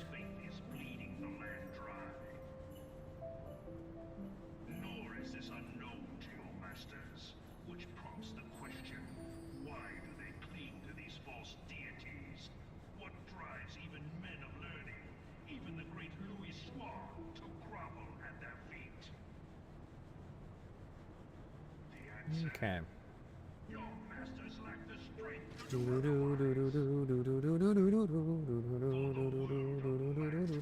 Gaius, can you shut up?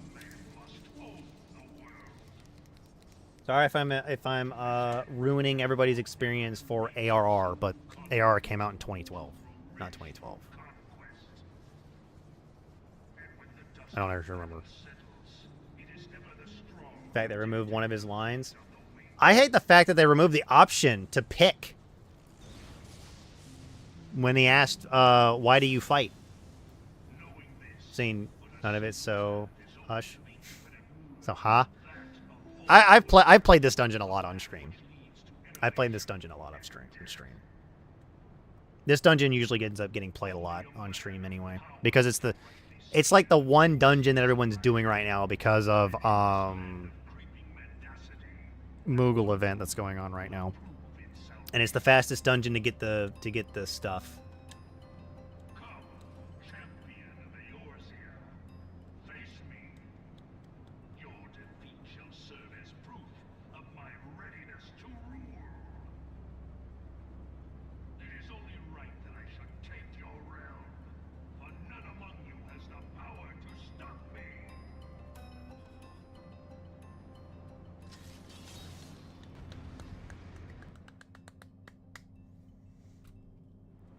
Yay.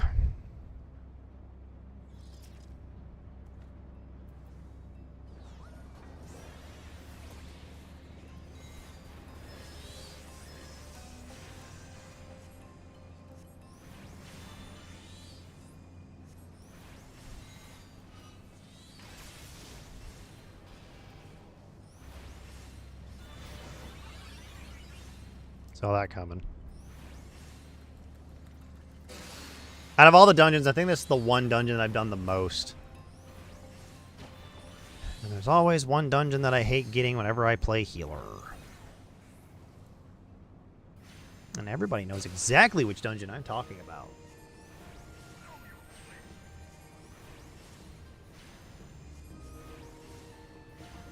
It's mainly because the first room's ass.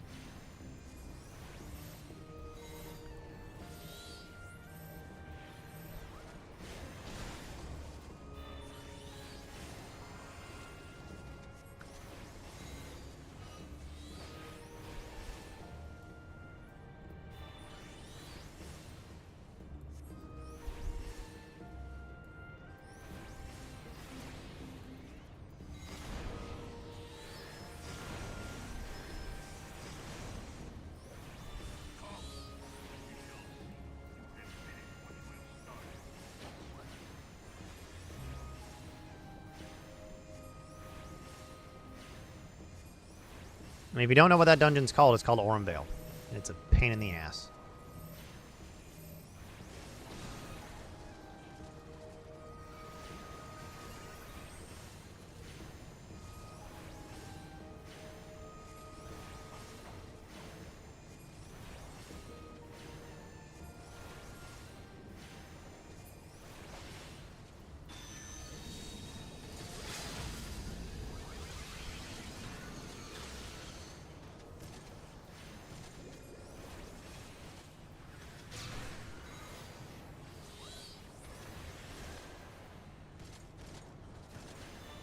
Oh, shit. Wasn't paying attention.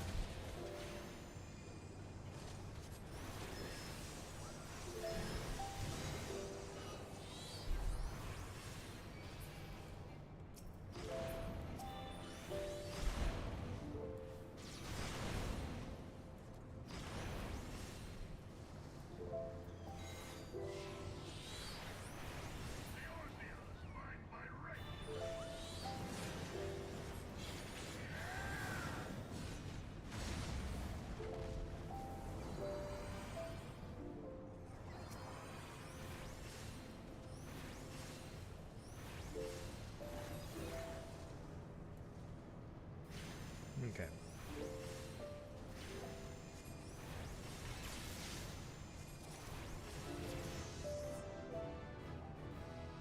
We're at level 76.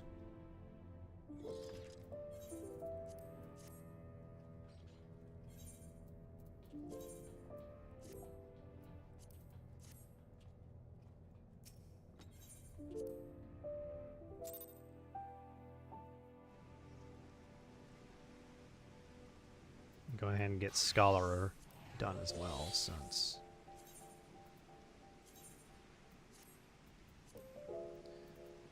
Scholar and the Summoner are on the same frickin' ticket. So we can now actually get rid of 2 books and get rid of 2 weapons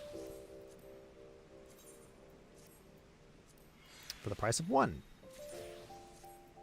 Give me 1 moment.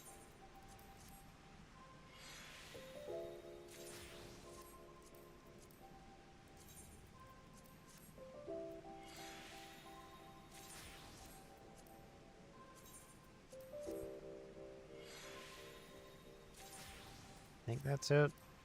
Nope, I still got some stuff in my inventory. I'm desynthesizing stuff at the moment. So you'll have to just give me 1 moment. You still looking to play Pictomancer?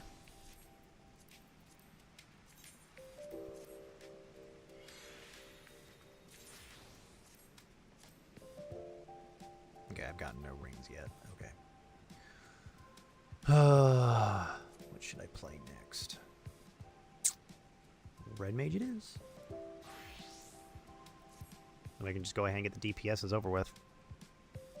Yeah? Okay. Darn. I'll have to do some of those on some of those other stuff. Alliance Raid! Hey, look! We might actually get some extra experience, because Alliance Raid is apparently looking for DPSs. Which is very rare. Well, not for Alliance Raid. Alliance Raid, I've actually seen it have that every once in a while. Although last week I saw I saw Alliance Raid was almost all three of the things were looking for DPS. I'm like, what the hell is going on? Why is like everybody looking for DPS? So Drain, how do you like Pictomancer? How does it feel? How does it feel to play? Because I haven't played it yet. As you can see, I don't have Pictomancer nor Viper on my thing yet. I haven't unlocked them because I don't feel like unlocking them just yet.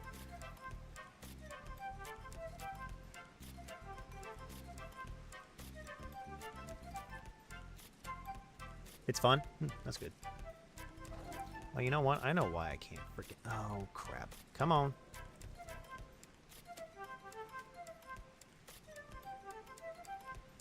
Oh, great.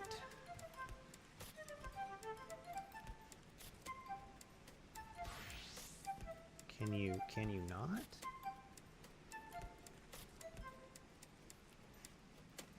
Oh, great.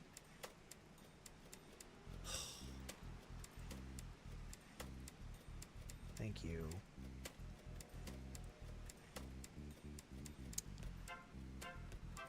I wonder I haven't been able to see chat.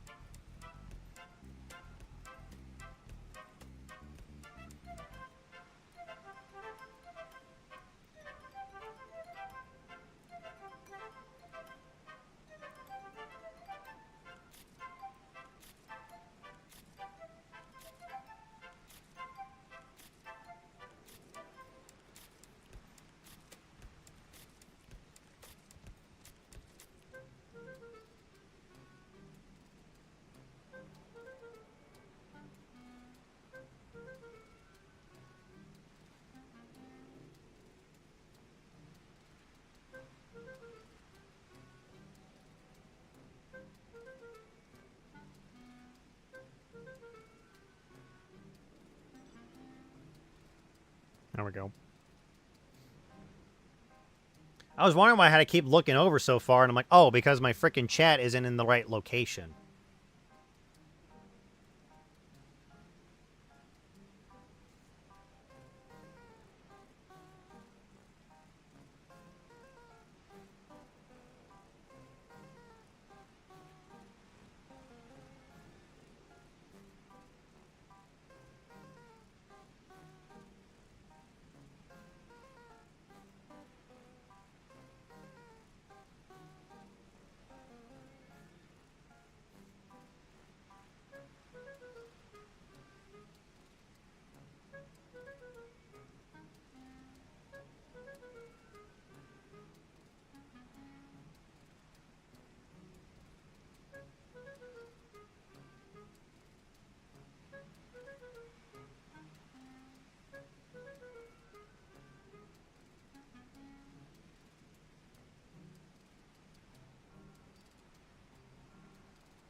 By the way, if you're watching over on YouTube side, don't forget to like the stream. It does help.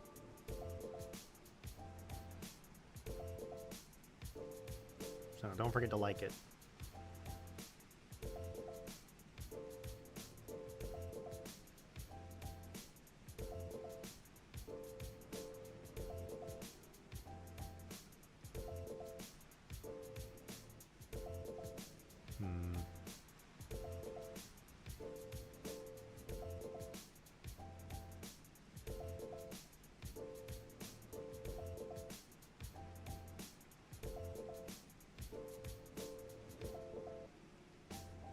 I believe we're in an ad break. We're going to be going into an ad break here pretty soon.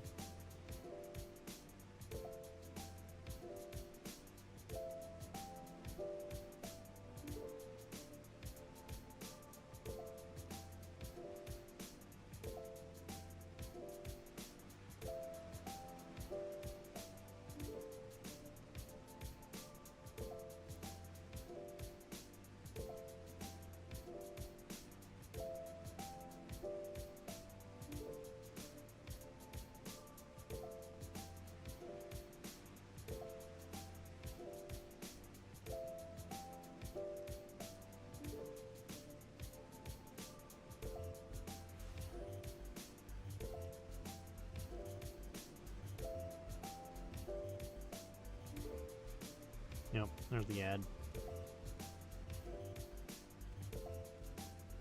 Okay. Well, hopefully we'll be back before the ad break, before the an alliance raid starts, but probably not.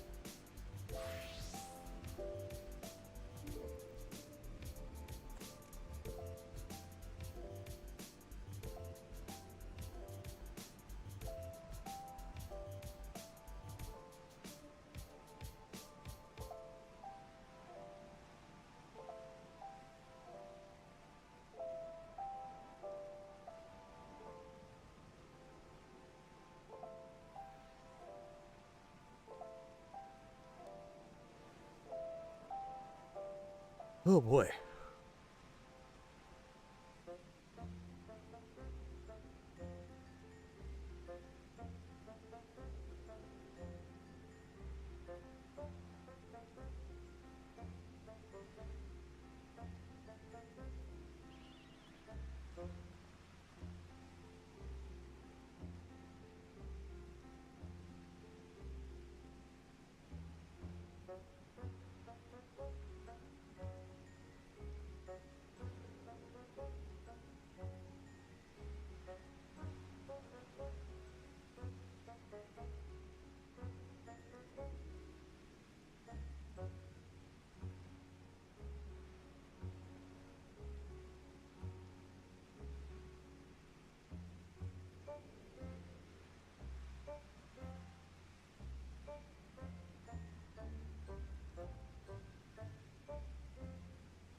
Oh, I need to go get that free Fantasia. Forgot about that. I have 2 Fantasias in. Welcome back, everybody. I actually have 2 Fantasias sitting in one of my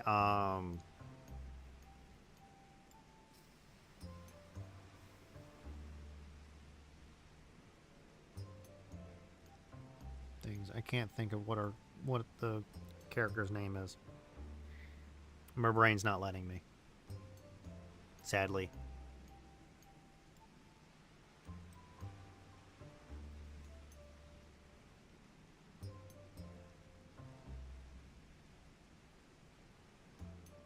I know ads are bad. You don't have to tell me. But you got like 10 ads, I'm sorry. I can't control how many ads you get.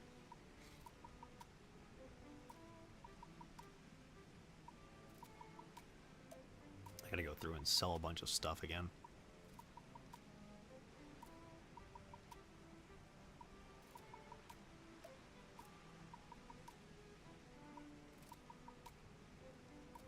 Ugh.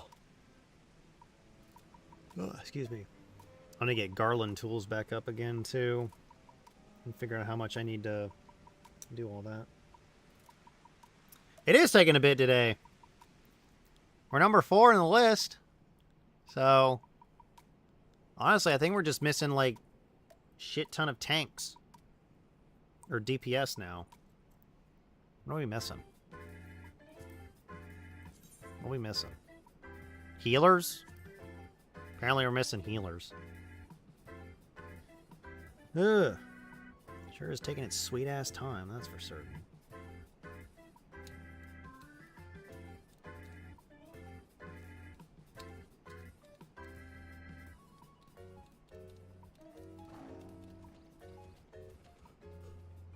It is the longest I've had to wait for a freaking alliance raid. Although it is Tuesday. But it's like, it's usually by the time that everybody gets off of work. Oh wait, no, military just got out. Everyone else hasn't gotten out yet.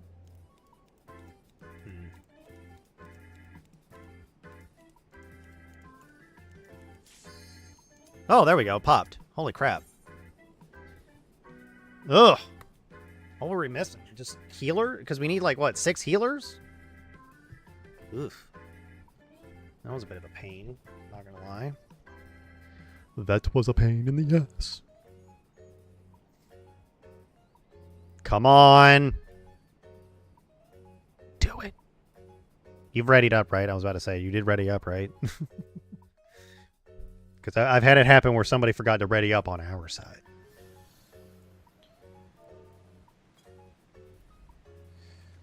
Time to play Red Mage and not actually play Red Mage. Woo! Playing Red Mage without actually playing Red Mage is a pain in the ass.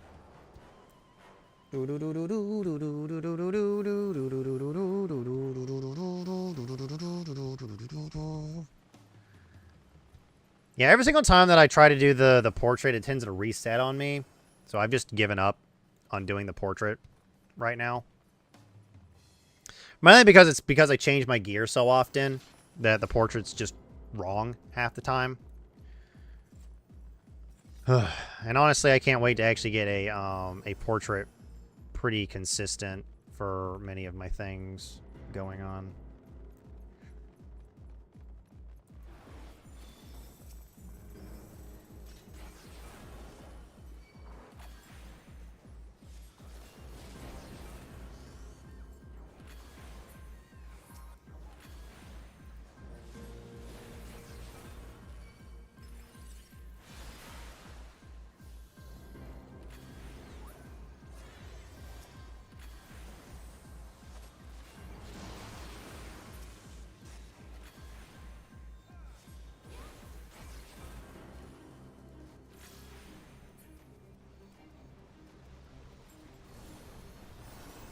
Okay. Gotta love the Alliance raids. Gotta love that we're doing the frickin' Cypress Tower again. Don't you just love Cypress Tower? Isn't it so fun? I just love Cypress Tower. It's so great. I've done this dungeon like 1,500 times. Or done this Alliance raid like 1,500 times. Here's boss number 1.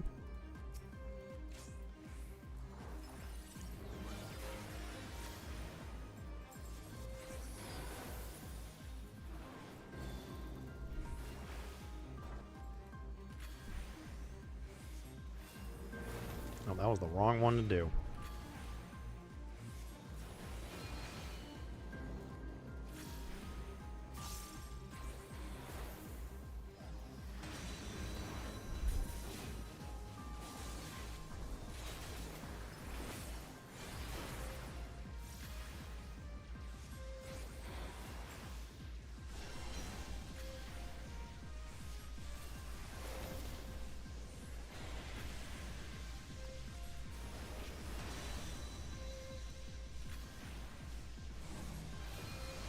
Wait, is this how we're supposed to be playing this now? Oh, I might have figured out how to play Red Mage. Either that, I'm getting really lucky. I'm just getting really lucky. Okay.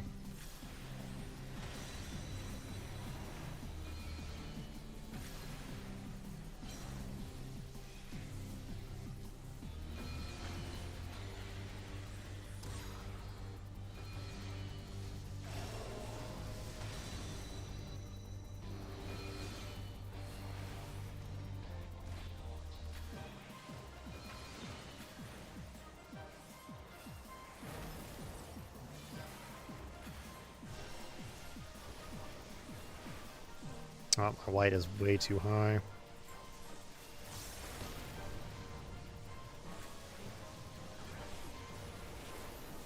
There we go. Let me get black back up there.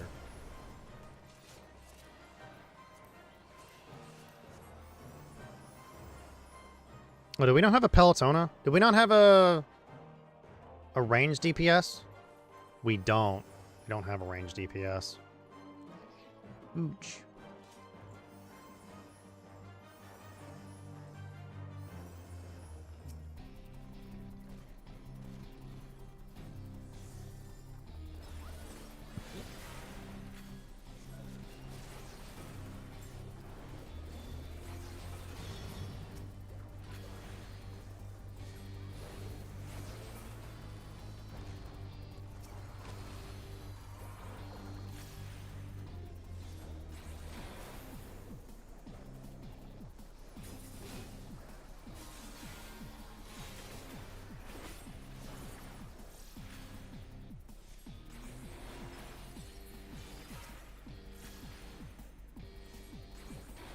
Maybe should have pushed my free damage buttons.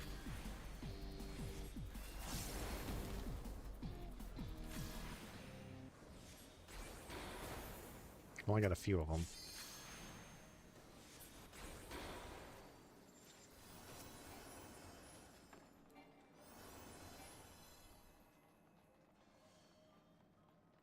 Never forget your free damage buttons.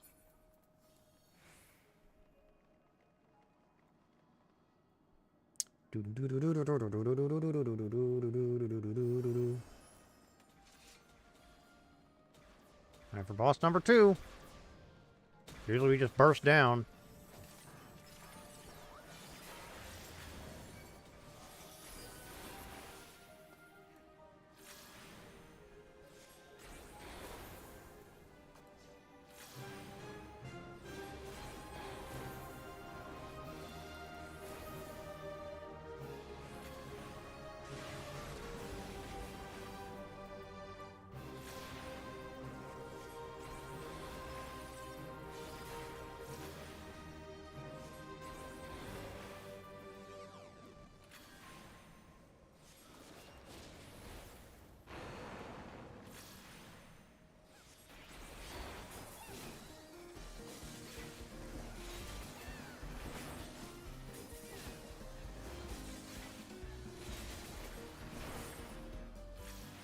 Okay.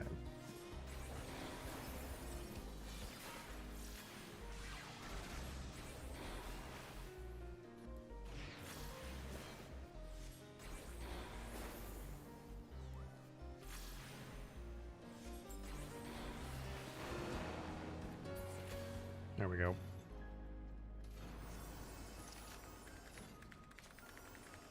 Next is Raid.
Last boss.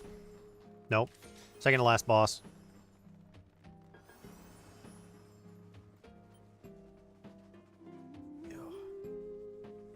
God.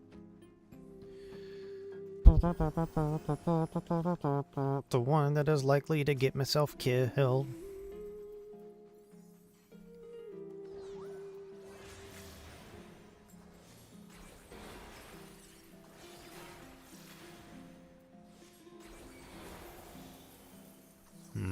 Why'd you give me the spear?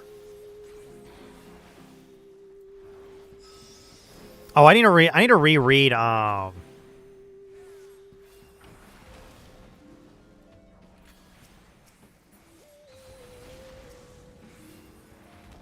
Oh, that's not what I meant to do.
Okay. Curtain call.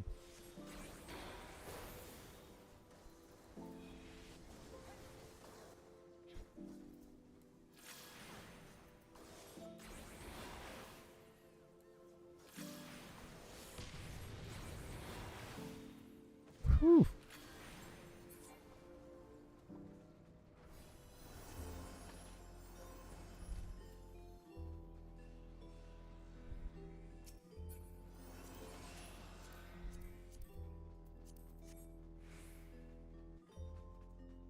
I had to sprint in order to actually get to the thing because I knew I wasn't going to make it because I was way too far away.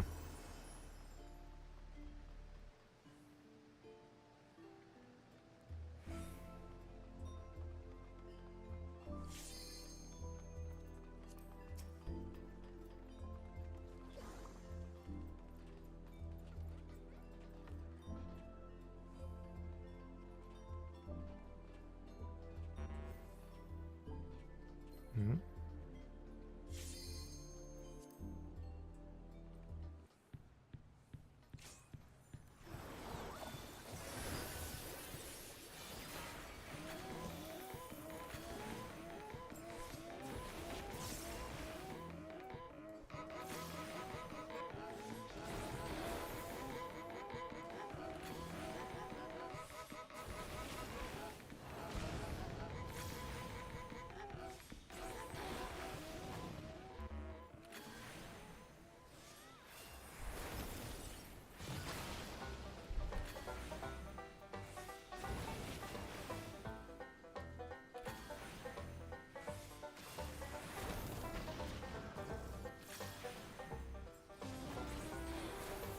Okay.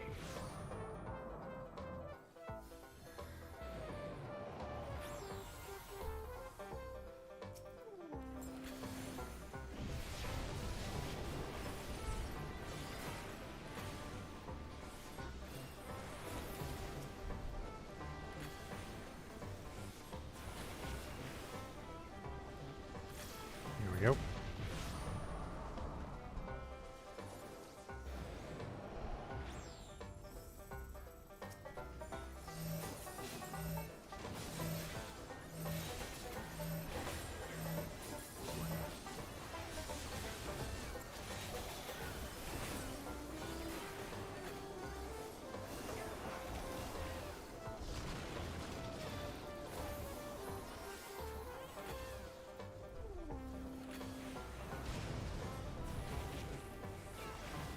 Someone got their noggin pushed in.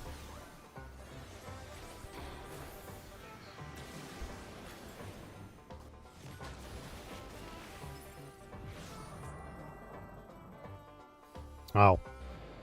DC.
There we go.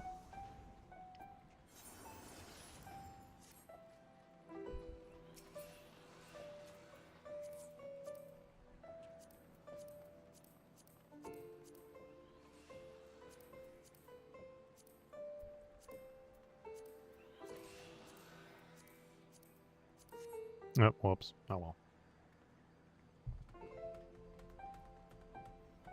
Alrighty. How's everybody doing today? Everybody having fun? As I wait to see what's going on with some things. Okay. One more, and we just got, we got normal raid left. Oh, wait, hold on. Boop. Normal raid. Hopefully this one will take less time than the freaking Alliance raid did, because that one, my god, that one took like, what, 15 minutes at least to get into? But yeah, that was the pain in the butt, not gonna lie. That was a very mindful pain in the butt.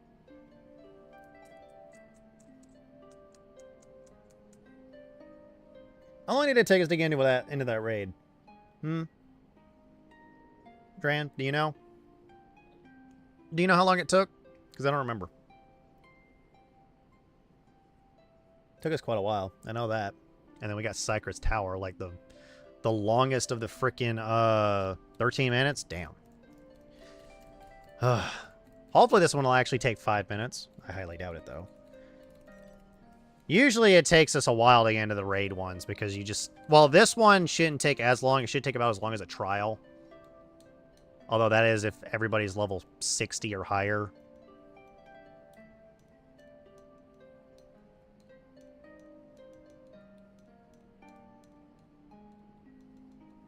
But do note, if you want to play Final Fantasy XIV, it's free up to level 70. I don't know if they'll actually increase the trial when the next expansion comes out, but it'll be free up to level 70. So if you just want the story, there you go.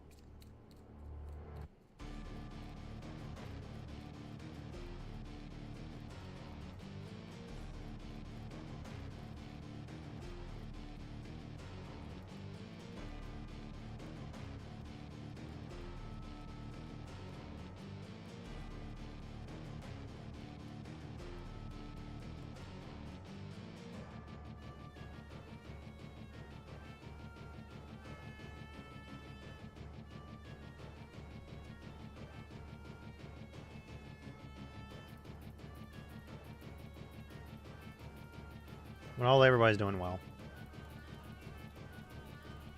But yeah, I've kind of run out of a little bit to talk about. I guess I could talk about like no, I think I'm gonna talk about Weeby Goblins. So Weeby Goblins is a module for Pathfinder First Edition. It's for level 1 a party of 4 first level goblins, where your objective is to go and collect fireworks because, 1, your chief said so, and what chief says goes, as well as finding out some things about the forest, the swamp that your little goblins live in, as well as potentially a spider The encounters are, there's a spider encounter. There's a... Hang on, I'm trying to think. There's a spider encounter. There's a... encounter with a horse. Effectively 2 encounters with dogs.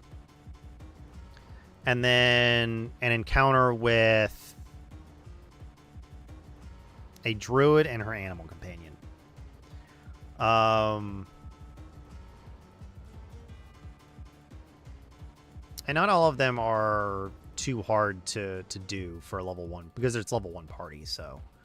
the only thing is that the druid might be a little difficult to deal with because her tactics are kind of cheap to do.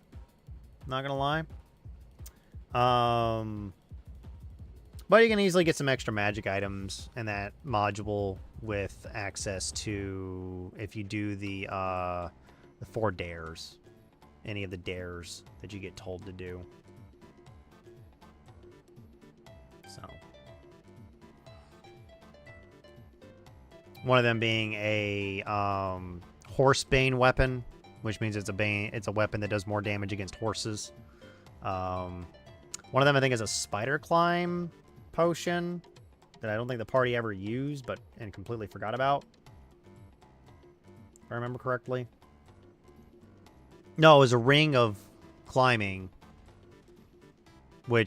and that one was called a ring of climb real good. Because goblins don't tend to call things by what they actually are. At least not Paizo goblins.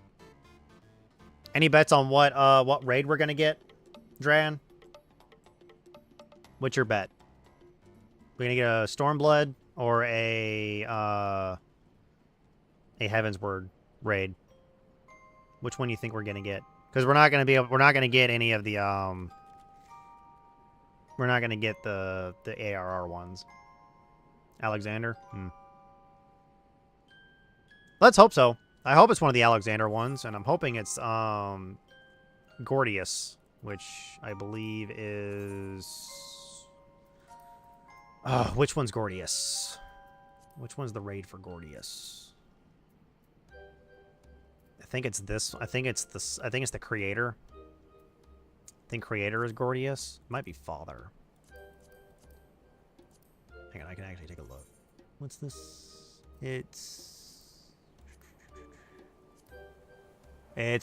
father. I hope we actually get a father one. Alexander is probably the most common one to get. Given we only have, 24 raids to get in normal raid because I'm so low level. Hopefully we actually get the Alexander one, because that would be nice. Because then I don't have to do extra stuff. Oh, that reminds me. I'm going to do my challenge log real quick. What do I need to do? I need to complete 2 more dungeons. Normally I do my high end and then the next one down, but I don't have that stuff unlocked just yet. I really should get it unlocked, but I just don't. Ugh.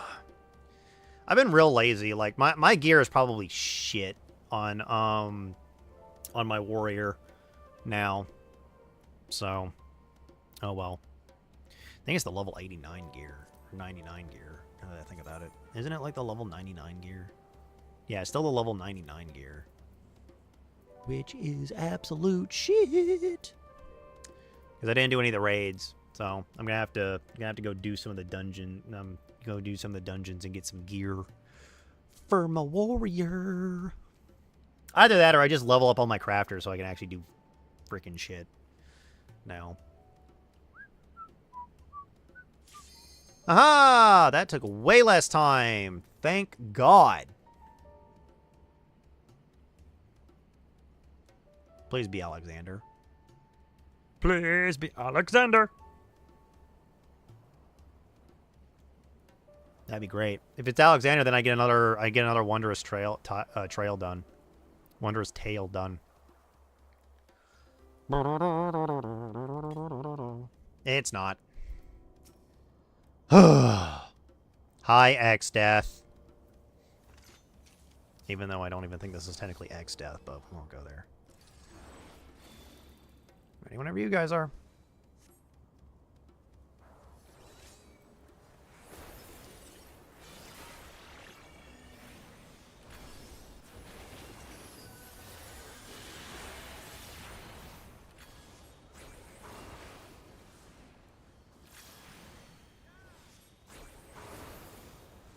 It's been a while since I've actually fought X Death, though. Wait, this is Final Fantasy...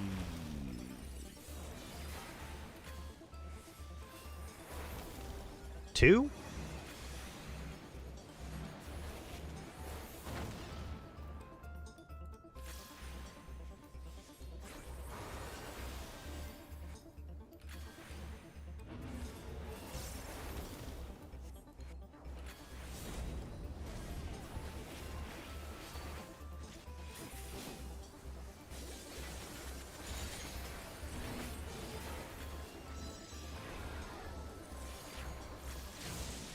Nope.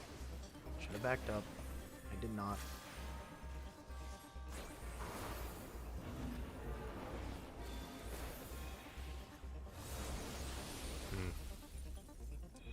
God damn. Not paying attention. Is there 3? Oh. Probably die here. Nope. Surprising.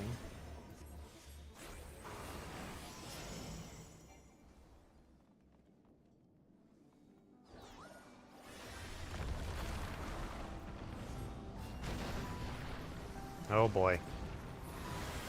Oh, damn it.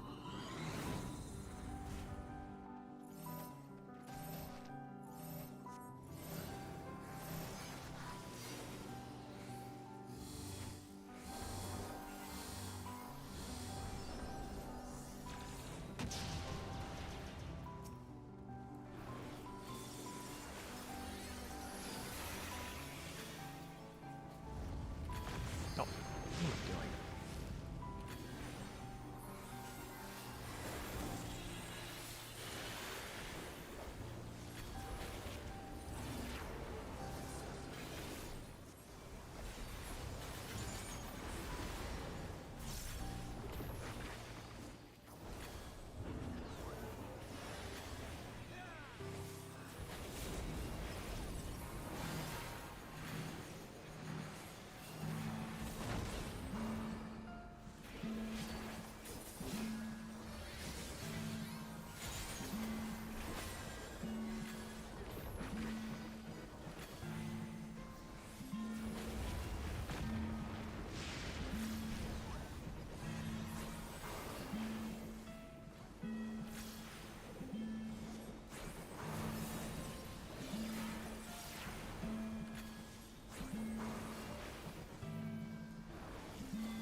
That one was a bit tough.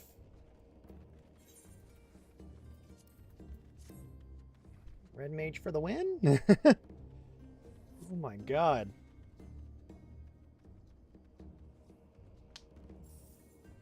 Mm.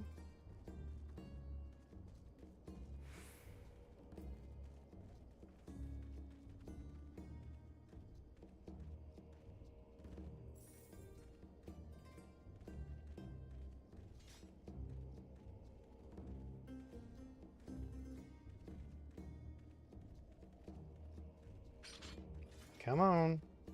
Who hasn't voted on the X death yet?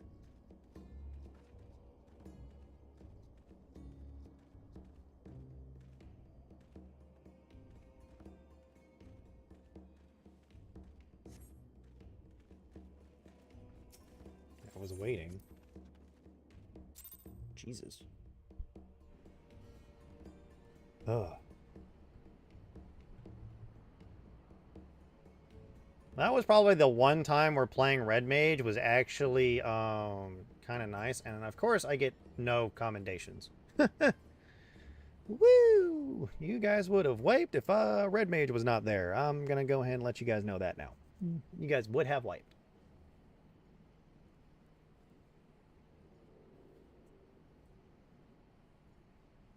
Oh well.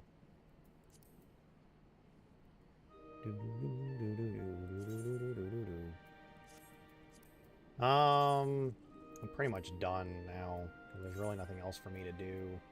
Except for do the, these. Let's see here.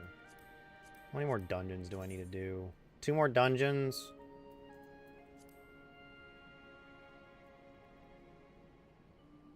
I think I'll do those tomorrow. I'm not going to do those today. Alrighty. It's 5:20. I've been streaming for about 2 hours and 45 minutes. I'm going to go ahead and find somebody to raid real quick. Mostly because I don't really think I've got anything else I can do.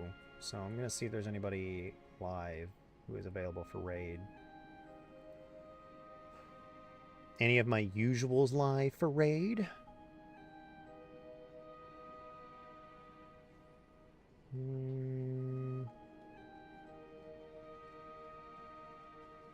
Let's see here. Draven's live. I don't get to raid Draven that often, so we're going to go ahead and raid him. Oh, actually, I raided him quite twice. It doesn't matter. We'll go ahead and raid him. He's playing Black Ops 6. We'll go ahead and raid him for today. We can farm Mog Tomes. I'm going to raid out, and then we'll figure out what to do from there. But thank you guys for joining me, and I will see you guys later.